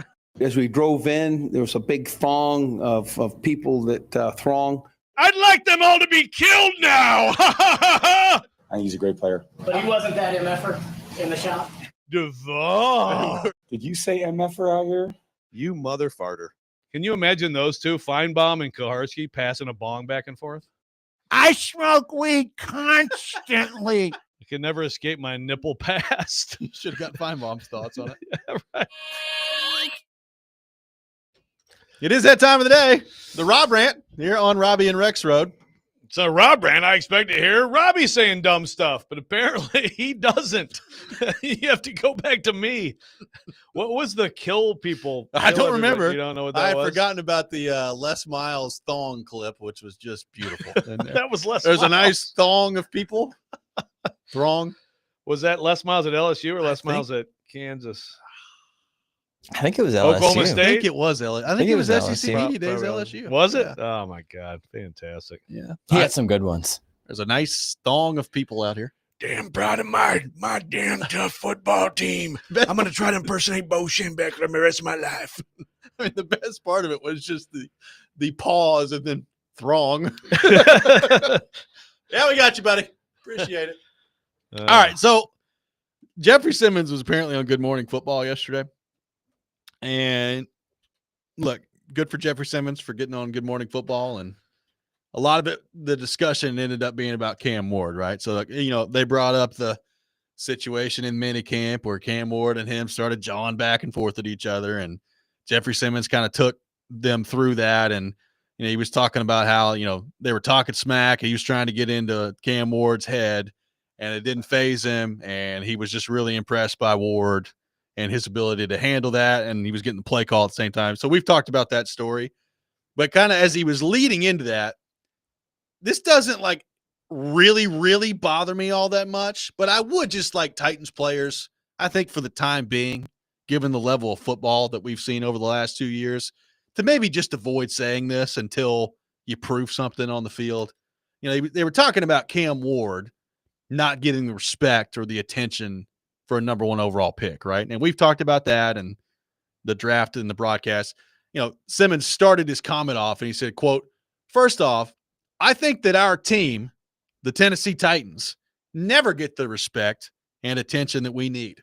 Talking about the lack of coverage and all that stuff on Good Morning Football. So it's like, all right. I remember when Taylor Lewan pulled that a few years ago. It's like, nobody talks about us. Nobody does it. They were pretty good then. Then they went out and I think they lost 3 out of 4 after that, after he said that. I think they lost 3 in a row. Yeah, 3. It was Vrabel's first year. Yeah, they lost 3 in a row Yeah. after he said that. Yes. I am a believer, Joe, that at times in the world of sports, you can play the disrespect card, and that can be a galvanizing force. Frankly, if that's what you want to do, if you're the Titans behind closed doors, talk about how nobody believes in you, nobody cares about you, nobody talks about you, do that. Any edge you can get this year to get that little extra ounce of motivation, the one-arm push-up on the sideline, I'm cool with. But given how bad you guys have been the last 2 years and the fact that you were 3-14 last year and you gave up about 1 billion yards on the ground to the Washington Commanders and you had the number 1 overall pick and all these things that have gone wrong, can we maybe not now talk about, the Titans not getting the respect and the attention that they need just for the moment? Yeah, you deserve no respect, and you don't want attention for how bad you are. Yeah. Actually. I understand he was angling that toward Cam Ward, and that's eventually what they got into. But he did say, he's like, first off, our team, we don't get the respect and the attention that we need. It's like, well, Jeff, you were 3-14 last year, man. 3-14, you had the number 1 overall pick. So, again, it doesn't hugely bother me, but I would like Titans players talk about that behind closed doors if it really bothers you all that much, and then go out there and prove it. Make people talk about you. Yeah. Yeah, it's like it's a default for some people, and certainly for Jeff. And so, at times when they've been good, and Titans fans have, and I know some Titans fans, I get it, like the draft, and they immediately go to the trade and all that stuff. And they talk about Shedeur Sanders way more than the number 1 pick. I understand that. So from the Cam perspective, okay. But yes, with this team, disrespected? How could you be disrespected more than how bad you were actually playing football last year? That is the ultimate disrespect, that you went 3-14, right? Like, what respect could possibly be? I mean, you're an NFL player, you're all NFL players, so you all deserve a certain level of respect for being pro athletes. Yeah, for sure. But like, relative to the other teams and pro athletes, you're buns. Well, and I fully recognize that the national NFL media is not going to talk about the Tennessee Titans to the same degree that they talk about the New York Jets or the LA Rams. Like, I understand that. Unless Cam Ward is Cam Ward's an absolute There you superstar. Sure. Yeah, no one cares that. about the Chiefs until they have a right? Yes. So I understand that part of it. But I also, like, if you're a player, go make them talk about you. Like, that would be my response. Is like, you want attention? You want people to talk about you? Go do it. Like, look, was it to the degree that people were talking about Mahomes in Kansas City at the time? No, but like, think back to when they signed Julio Jones, right? And forget about how the Julio signing played out. But just try to bring yourself back to that moment. And you were fresh off Derrick Henry at the time, had just run for 2,000 yards. You signed Julio Jones that summer. You already had A.J. Brown. They got plenty of people talking about them that summer. Yes. There are plenty of people around the national media talking about the Titans. Jeff Simmons was on that team, and he was talked about among that team too. Yeah. No doubt. And they backed it up, by the way. Yes. They were the 1 seed until they got the playoffs, but they backed it up. I mean, they were good. They got attention. You're absolutely right. Yeah, right now is not the time. It's again, I think, and this is something that probably goes into a little bit of like, Jeff as a spokesperson. It's not his ideal role, but it's like, yeah, this is not the time to talk about disrespect. When you're this bad, like, yeah, you should be talking about how we have let our fans down. We have let ourselves down. We are going to go earn it. We're sick of this crap of losing. Yes. What people say, why does that matter more than like the actual result? Well, and again, like, it evolved after that point into a conversation about Ward. And he was talking later on about, like, if I was him, like, there's a chip on his shoulder. This is going to be one of the ones that I'm excited to see. I'm excited to get to camp next week, be around him, learn a little bit more. But he talked about, like, the idea of not getting enough attention as the number 1 overall pick and that fueling him. I don't really have a problem with that. Like, I would agree. Cam Ward probably has not gotten the same amount of attention that you usually see from a number 1 overall pick. So, yeah, like, if you want to use that, if you're Cam Ward, if you want to use that, if you're the Titans, fine, lean into that. The whole team part of it and the respect, let's get to about 7 or 8 wins before we start talking about that. Yeah, do something. By the way, I said they're buns, and this brings me to DJ Burnside did bring us to commitment. I love commitment as a word in college football. Yes. Sir Paul Cheeks. Yeah. They also, his nickname is Jesus in Cleats, but his name is Sir Paul Cheeks, measuring cheek size. He's going to West Virginia. Sir Paul Cheeks. That is an amazing freaking name. Well, Sir he's a running Paul back. Cheeks. So, I mean, you're talking about chance to do some damage with the ball in your hands. 5'9", 185 pounds. Sir Paul Cheeks committing to West Virginia. Cal Raleigh. A little run for his money, huh? Yeah. Yeah, there you go. Big dumper and Sir Paul Cheeks. I need if the Titans one day could end up with Xavier Legette playing wide receiver and Sir Paul Cheeks as a running back, we'd be in good shape around then they'd get respect. It'd be a lot of respect. Automatic respect. Maybe Jameis. Yeah, oh, yeah. Jameis is like third string guy at that point, holding on. We'll have Teron Davenport with us coming up next. We'll get into all things Titans with him as we are just a few days away from Titans training camp beginning. Robby and Rexrode, 102.5, 106.3 The Game.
ESPN's Turon Davenport, Talking Titans, now on Robby and Rexrode on ESPN 102.5 The Game and the Game Nashville app. It is that time of the week. We head to our 102.5 The Game phone line, driven by WilsonCountyHyundai.com, and welcome in our man Turon Davenport to the program, ESPN NFL Nation Titans reporter, host of Talking with TD, and fresh off a new contract at ESPN, all over the place on NFL Live and ESPN the other day.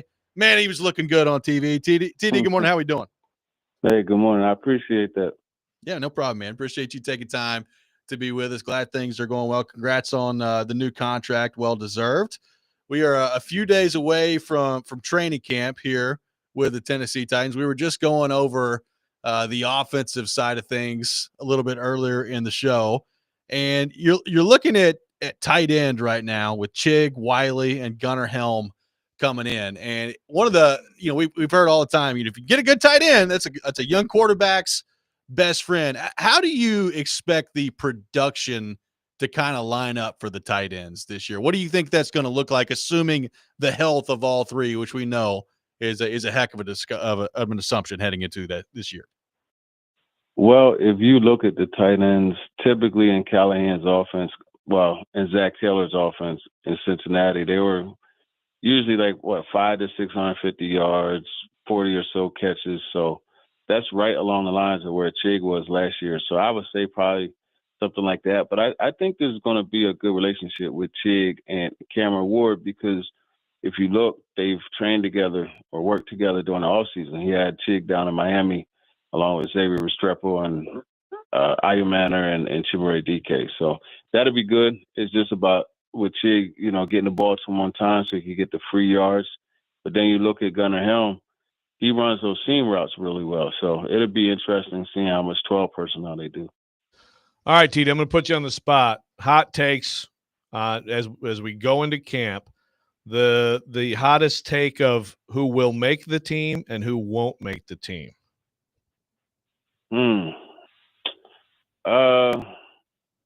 Let's see. I'm not really a hot take person. I know you love the hot takes.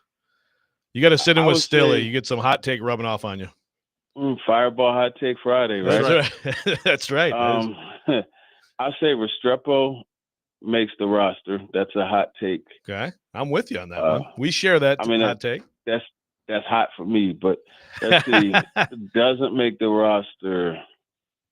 Okay. I hate to say it because I like him, but we'll stay at that position.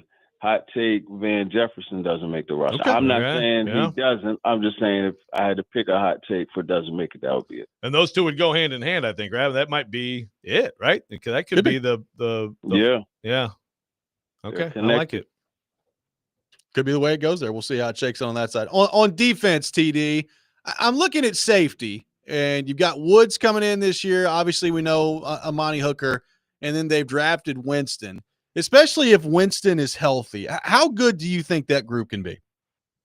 Yeah, I think that group could be really good. You got to add Mike Brown to it also. Mike Brown, Mike Brown, he made the roster last year. He was an impact special teamer, and he started too. But I think the main thing, they hit pretty hard. Like Amani Hooker's not a wig splitter, so to speak, but, Xavier Woods is going to rock you.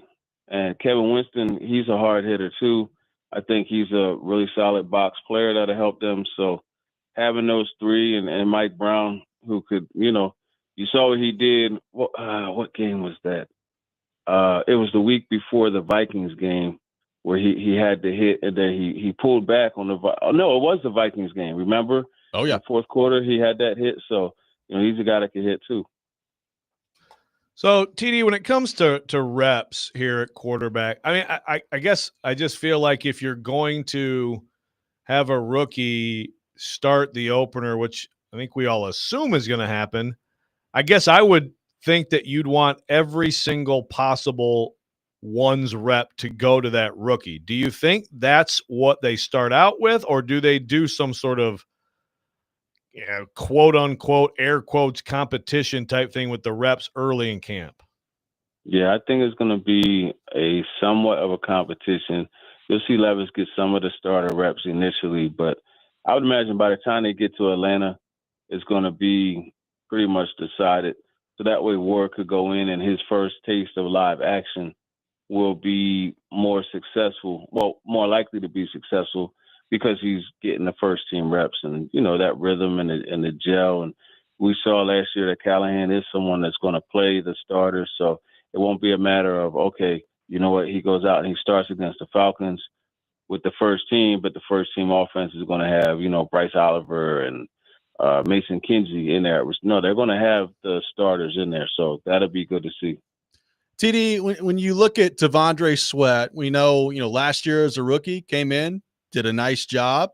And now the next step Ryan Callahan has talked about is, affecting the quarterback more than he did last year. So as you look at that, as you look at the position he plays, his body type, all of it, what do you want to see from him this year that by the time the end of the season rolls around, you walk away saying, you know what, T'Vondre Sweat is a player that's going to be a force here for a long time, and that he's a guy that you feel really good about moving forward here?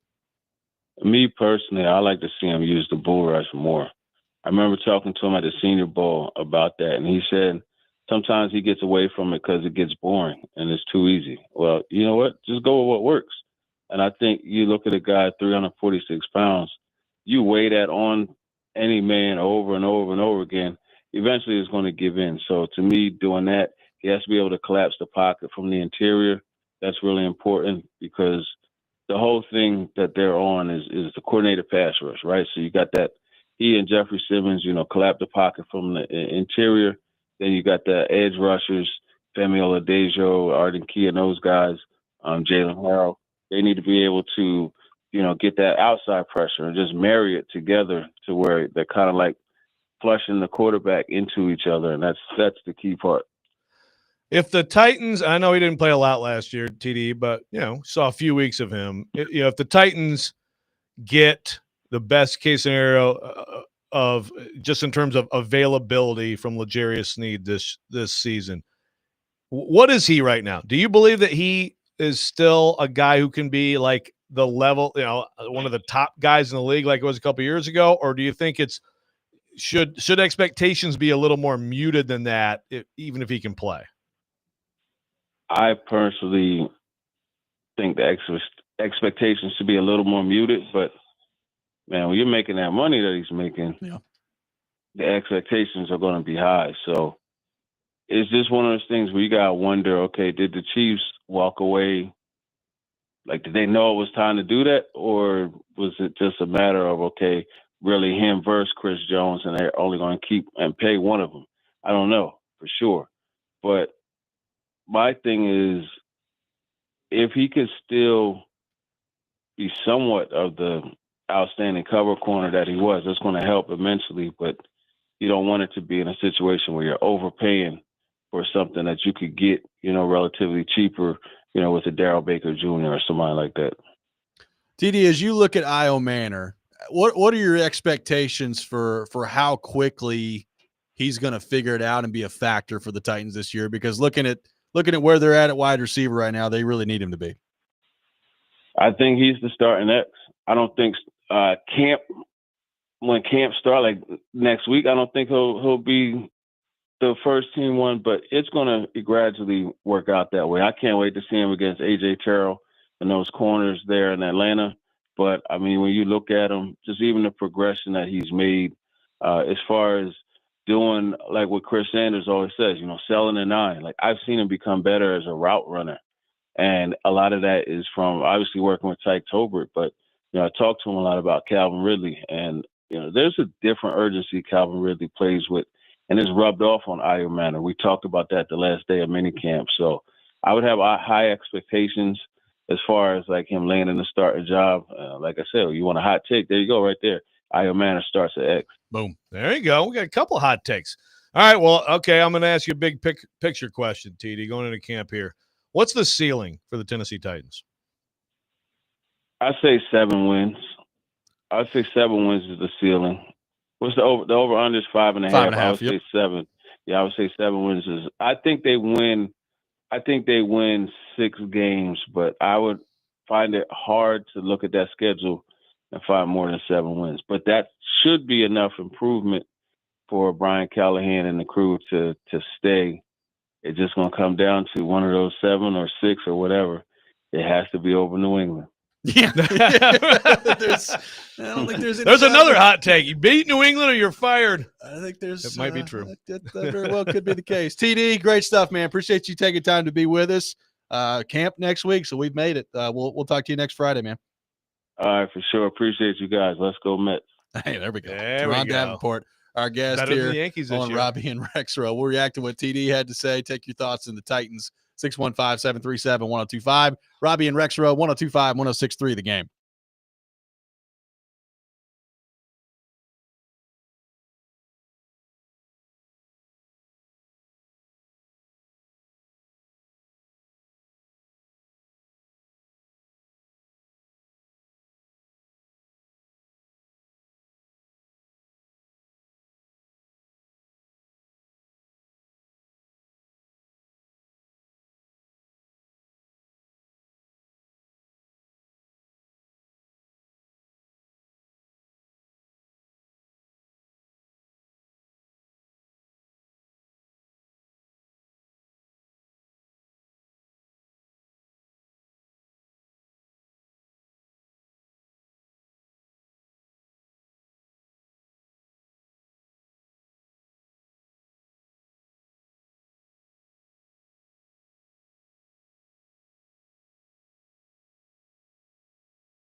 Robby and Rexrode live from our Busy Bee Plumbing, Heating, and Air Conditioning Game Nashville studios, home of the $99 yearly Beehive membership where the buzz is always about great service.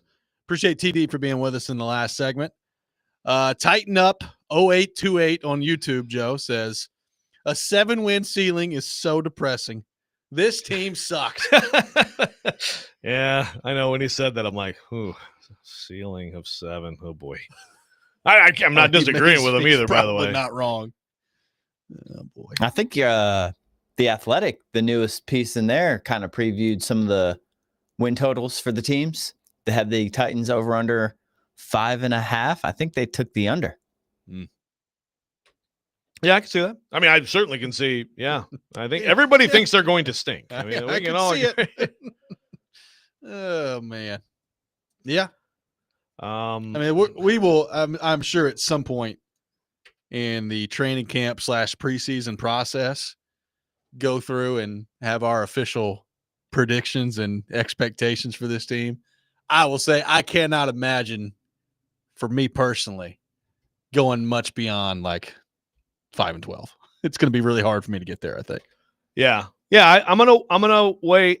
I'm gonna wait for camp, and I mean, how much can camp really move? First of all, we know that if we're all humans, so there will be things in camp like, oh, okay, this might be a little better than we thought, huh? I mean, that's just human nature. So there will be some of that, but it's worth. And so if you know that, then you probably aren't, when you really think about it, going to change your mind on stuff. There's also whatever, like a starting quarterback on one of the division rivals could go down in camp. I mean, there's things that could affect your choices, right? Sure. Yeah. So I'll wait. But yeah, I don't think I'm going much past 5. It's hard to get to. Maybe 6. I might get the TD said he's actually predicting 6, right? Yes. Which yeah. would be doubling their win total from a year ago, by the way. So if you think about it that way, hey. I think that's progress. If doubling your win total isn't progress, what is progress, really? It's a good question. But I knew when he said the ceiling was 7 that there would be a Titans fan like, oh, God. 7 wins as the ceiling. I think I heard the stat. At least one team, I can't remember exactly the year. I want to say 2000. There's been at least one team in the NFL who has won 4 more games than they won the year before. Yeah. Something like that. Yeah. That's a good stat. And so this could be that team. Maybe could the Titans make it to 7? And the thing is, we consider that a success. This could be that team and then still not sniff the playoffs. I would like to know if there were discussions last year about the exact same, discussion in, Washington talk radio about the ceiling of that team. Well, there's always the worst to first discussion that people have talked about. For sure. There's that too. So there's precedent here for shocking results. The NFL is, look, it is closer. Even if you stink in the NFL or you're great in the NFL, I mean, it's way closer in terms of overall talent level than the various tiers of college football, for example. Yes. I've said this a few times this offseason. I mean, think about, just isolate the quarterback play a year ago and think about how bad it was. And think, had you just gotten like league average quarterback play last year, nothing special, but league average quarterback play, how many more games are they winning? I can think of 3 right off the top of my head. It's probably not a whole lot more than that, but still, you get league average quarterback play. If that's what Cam Ward can give you in year 1, how much of a difference does that make in your win total at the end of it? Look, we went through like these games. There were a lot of games where what was it, 7 you said that they lost by? 7 that they got beat by 10 or more. So is it fair to say that they could have been 10-7? Like with a couple plays here or there in the other 10 games? Or if they won some of those, they won 3 of those. Yeah. But in those other 7 losses. Maybe. I mean, and that's where you get into the reality of, they had this incredible close game run with Vrabel for a long time. Yeah. I mean, you could look at Vrabel's tenure and say they weren't as good as the record was for 4 years, And then it flipped on him. And then it flipped on him. Yep. Yeah. So usually there's some regression. And if you have too many of those, then maybe it's like, that might be the team that, like, they won all these close games last year. They lose a bunch. Then again, I don't know. Is Kansas City going to go like 8-9 this year? I mean, they're due some of that too, aren't they? Like every freaking game last year, I swear, was a 1-possession game. Well, I can't remember. I think it may have been the Buffalo game in the playoffs in the AFC title game where they flashed the stat up there for Kansas City that they had won like 17 straight 1-possession games or something like that. Like, it's just an absurd number. Like, you would think that regresses at some point, but I also like some of that is probably, Yeah, just how good they it's are. having that dude. Yeah. I mean, it's certainly. Like if you got that guy and it's like, we'll get the ball last, but we'll go score this time and we'll beat you. There's something to that for sure. I think they've won 17 straight one-possession games, an NFL record. Yep, 17 straight. That Well, was According it. to this. All you got to do is just go out and beat the absolute crap out of them like the Eagles did in the Super Bowl. Yeah. Which again, That was- and then you watch that and you're like, God, they are kind of like mid, but they just always win the close games, So quarterback can do a lot. 11 of their 15 regular season wins came by 8 points or fewer. Yeah. Which, I Sounds mean, about right. a lot of that is what the NFL is, right? Yeah, like it you're not is. going to see, for the most part, just a ton of blowouts in the NFL, unless you're like going back and watching the 07 Patriots in the regular season. But for the most part, that's not what you're going to see. So there is something to be said about having the ability to rise up in those moments and win those games. And I'm sure some of that probably also involves, hey, they were up by 15 and then there was a late touchdown on the other side and it cut it to 8. Like that happens in the NFL. But I mean, 17 straight is pretty impressive. That's pretty wild. Yeah, no, it is a very wild stat. Adam in Portland says Cam Ward is over here keeping receipts. I think we're going to suck too, but he doesn't. The only problem is Derek Mason's in his 50s, would be our number 2 receiver. Joe would probably be our tight end, Gout and all. It's not that bad, is it? I mean, I vowed not to mention. You brought up Gout. I would love to see if D-Mace could give it a run in training camp right now. D-Mace is in good shape, man. He is. Yeah. I mean, D-Mace is, D-Mace is still D-Mace- hitting the gym. I'd take him over any of the rookies. I was about to say D-Mace might be like at age 51, like the number 4 or 5 wide receiver on this team. You right can't now. tell me D-Mace couldn't give you like a 4-catch, 53-yard game. Yeah. I'm buying it. I'll take D-Mace right now over Tyler Boyd from last year. Yeah, I agree. I agree. Lenny says the Titans could have won 6 games last year if they had league average coaching as well. So Well- throwing some of that on Callahan. Well, I mean, We'll find out. I'm going to – yeah, okay. I'm going to agree with that they could have had 6 if they had better coaching. I don't know if you assemble the greatest coaching staff of all time, and like Vince Lombardi at his sharpest, and I don't know what Belichick's his DC or whatever. Who knows? Whatever you want to do with it. Joe Gibbs is OC. Sure, whatever. Sure. I don't know that group of yeah, he's Top down in quality control. QC. Probably not. He's the 4th QC guy. No, I don't know that you're going to do much more than 6 with that group last year. Vrabel defensive line coach. Oh, yeah. Vrabel, like practice coach, like hit me coach. Yeah, I just, Hey, get back coach. Everybody needs a get back Speech giver. coach still, right? Yeah. Vrabel's the speech giver of the team. That's just his role.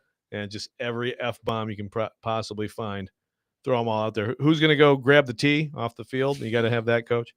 Yeah, like there's a limitation to what last year's team could do. Hey, Belichick is good for you. You finally found something Colt Anderson could do. Get out there and go get the tee. Why didn't they try that last year? Where's he, by the way? Do we know? I would assume not in the NFL. You think so? You think that bounced him from the entire league altogether? I don't know. I mean, it wasn't great. Don't get me wrong. Okay. I'll tell you exactly where he is. Oh, we got one. He is the assistant special teams coach for the San Francisco 49ers. All right. Let me tell you this. You're playing the San Francisco 49ers this year. You might have some opportunities on special teams. Put in punt block every time. Don't ever do return. Go punt block every time against the Niners this year. Boy, the Niners better not have a special teams gap this year. My goodness, that makes a whole show for us. Good gracious. Can you imagine? It didn't kick him out of the league. Yeah, Good to know. Like once you get in the league, it's hard to get kicked out. Yeah, you're gonna you got unless friends. you really don't want to coach as an assistant anymore, you can find an assistant gig. Yeah, you would think. Or you're Titans, just a miserable person or something. So someone will pick you up. Titans at Niners, December the 14th. First hand, maybe some revenge. An opportunity there for the Titans. Hey, Kyle, can we onside kick every time, please? I just assumed these guys knew what the hell they were doing out there, but turns out maybe they don't. I was supposed to coach them. Ah, crap. I forgot that part. I mean, Anderson and Ackerman back in the league this year, baby. Let's get after it. Ackerman got done coaching Page High School, and he's back there again to get Stonehouse killed down there in Miami. It's going to be fun. Some awesome fakes this year. I don't know how we got on that. We'll take more of your thoughts on the Titans. 615-737-1025. Johnny Hecker, we need you. Johnny Hecker, a lot required of you this year, my man. Robby and Rexrode, 102.5, 106.3 The Game.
Welcome back in. Robby and Rexrode, 102.5, 106.3 The Game.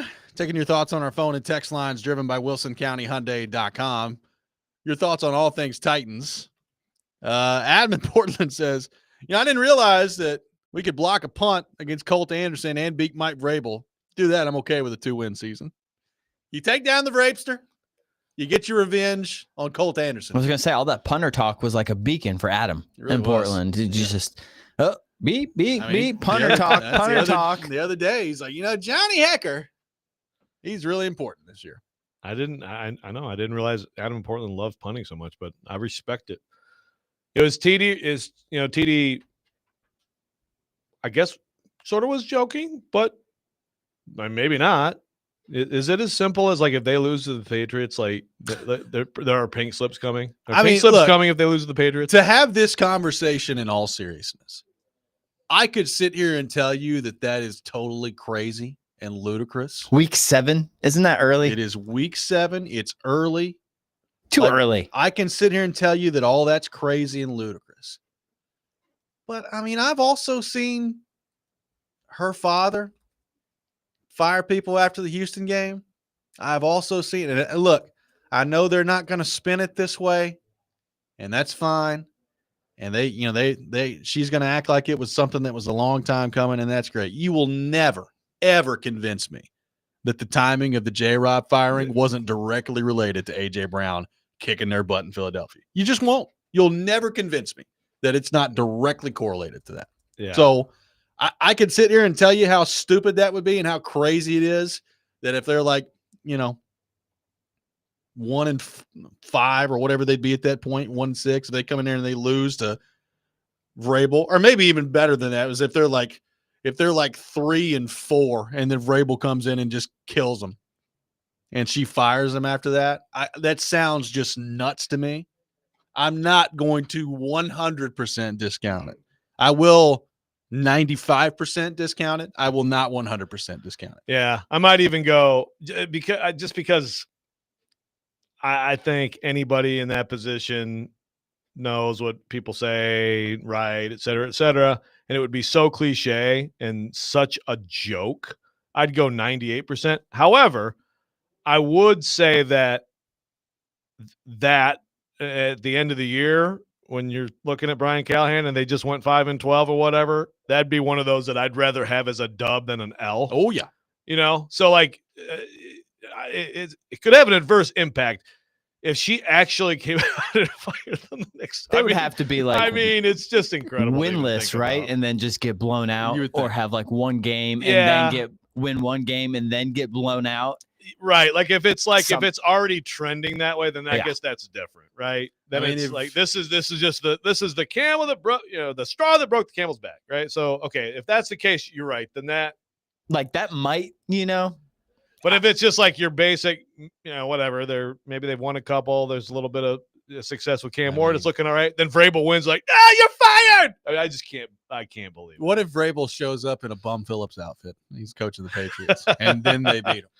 That could be when it gets done. Oh my goodness! Show up in like the bolo tie with a hat, got the cowboy hat on, all of it. I mean, he loved wearing that when he was coaching for her. Why not? Why not when coaching against I her? would encourage him to be at least a little bit of a troll, kind of leaning into it.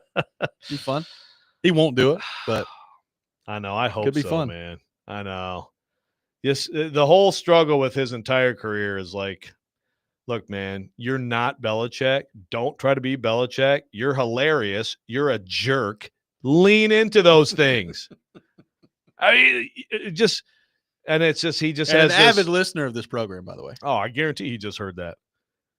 Right Probably now. not. He's probably he might be in a coach's meeting. He still has us on his AirPods right now. Promise you. I mean, it's just, dude, be yourself. Like if anybody watched Hard Knocks when he was with the Houston Texans, I think that was one of the best things about the history of the show was Vrabel as a linebackers coach, saying farting every farting word, every farting second of the farting show. Okay.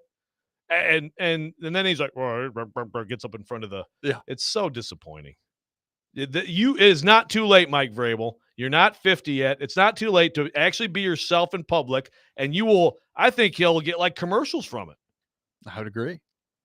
I think he would, I know he doesn't care about commercials. He wants to win a Super Bowl. That's fine. But why do you need to be this fake Belichick? And it's so frustrating. I agree. We'll see what happens on that front. I mean, again, in all seriousness, I would encourage Brian Callahan to win that game. I would. I mean, I do like that. The interesting part of that is, as Ian points out, it's so early that it's tough to imagine a coach getting fired after that.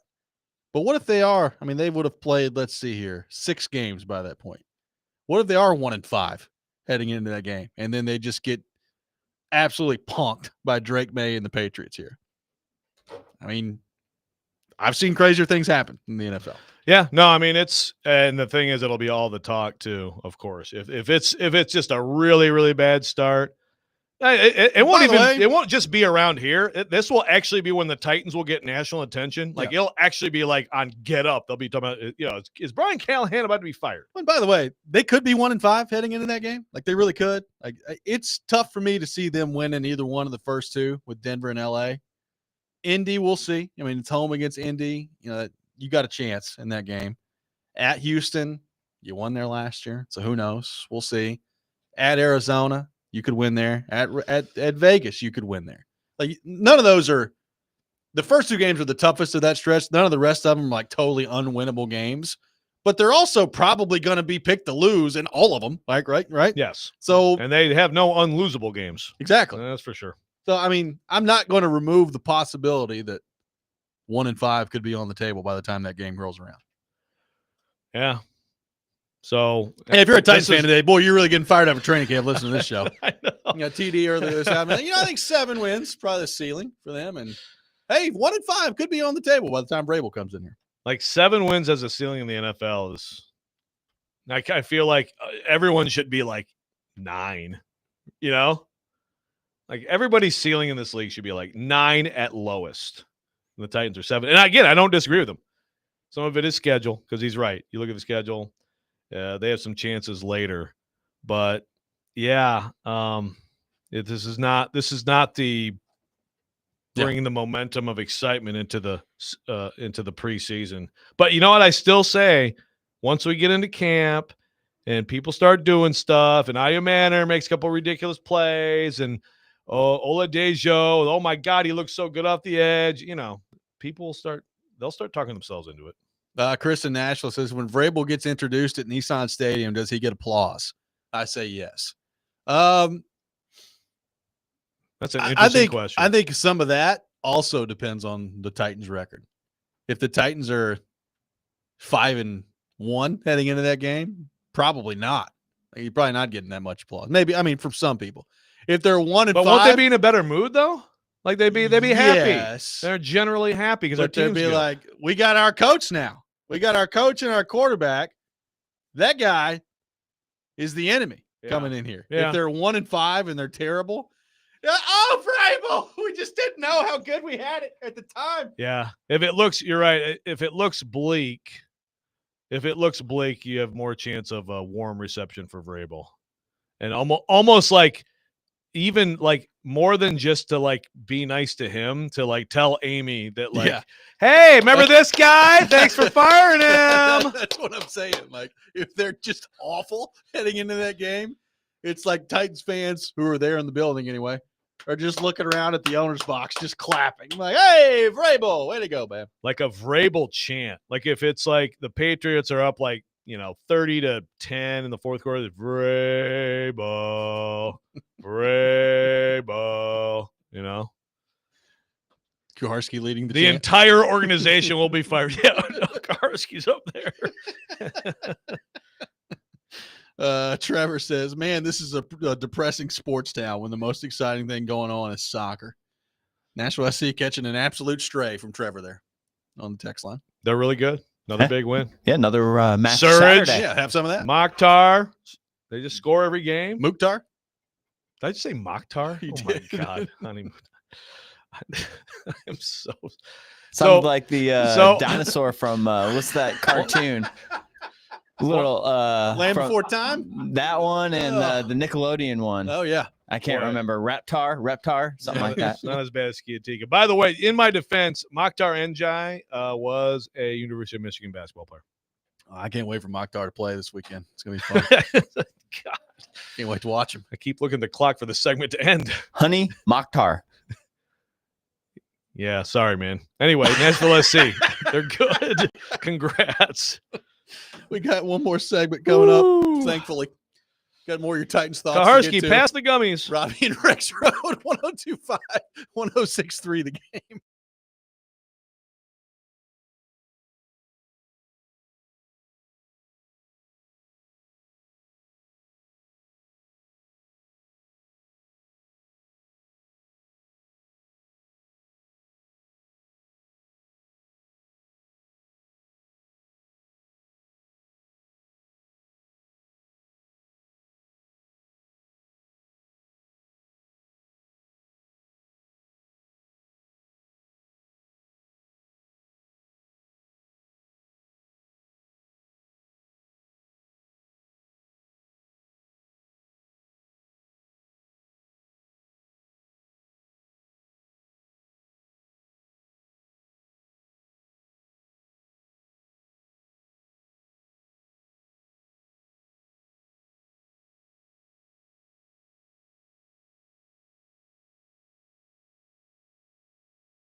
Final segment of the day, Robby and Rexrode, 1025, 1063 the game. Taking your thoughts on the Titans on our phone and text lines driven by WilsonCountyHyundai.com.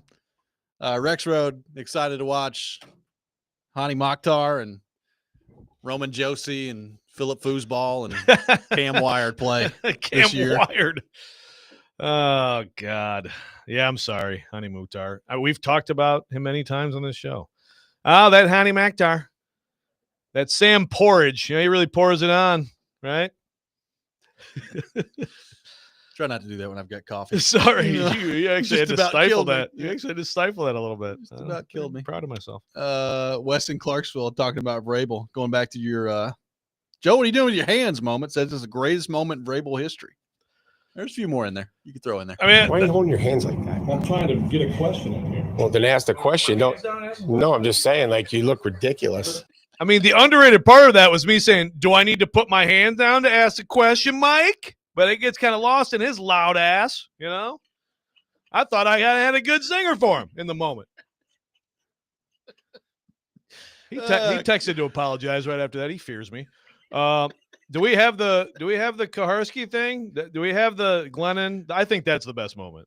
The Trey Avery? Yeah. Yeah, I'll have to find it. Yep. So, there's the Trey or the other one we talked about. Yeah, yes. The other one I think may be my favorite. Yeah. If you can find, hey, Ian, can you find this? The show's over in 5 minutes. We're going to give you a bunch of stuff to find right now.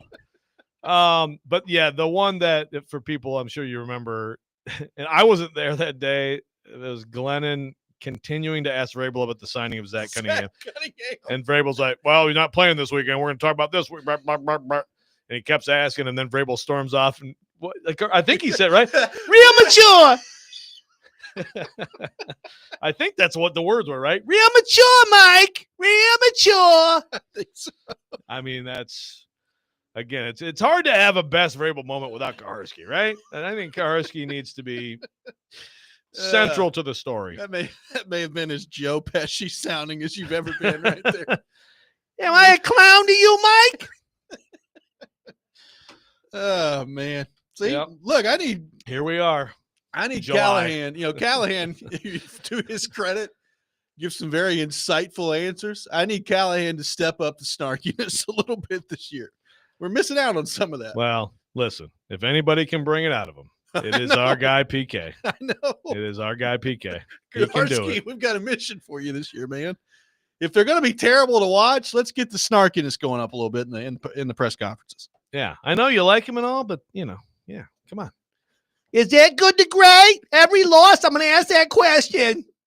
Would you call that good to great, Mike? How did Vrabel just punch him through his chest?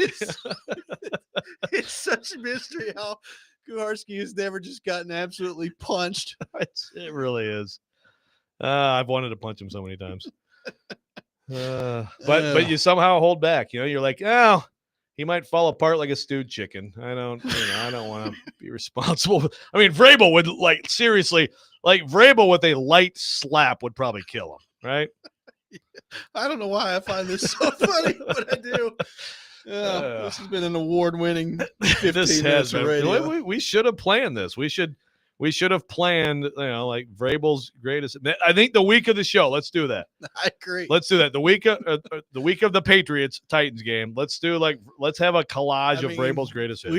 We didn't even get to the week where he started talking about, Jared and about how I think like a man. I don't think like you. You can act like a man. Oh God, yeah. Well, what about his early stuff? That thing we forget about that, but I remember early on, I was like, this guy is a freaking weirdo. What is happening with this? Like, why are you standing there to my left? Stand in front of me to speak to me. Like, what? The Braves. This is all because we love the Vrabster. We love and miss the Vrabster. Someone's going to get on the text line now and complain. Oh, yeah, look at you. Vrabel homers. Can't stop talking about him. Oh, boy. I'm so glad they play each other this year. Weston Clarksville and the Glennon thing says, I heard that one live. I was driving and about lost control of the steering wheel from laughing.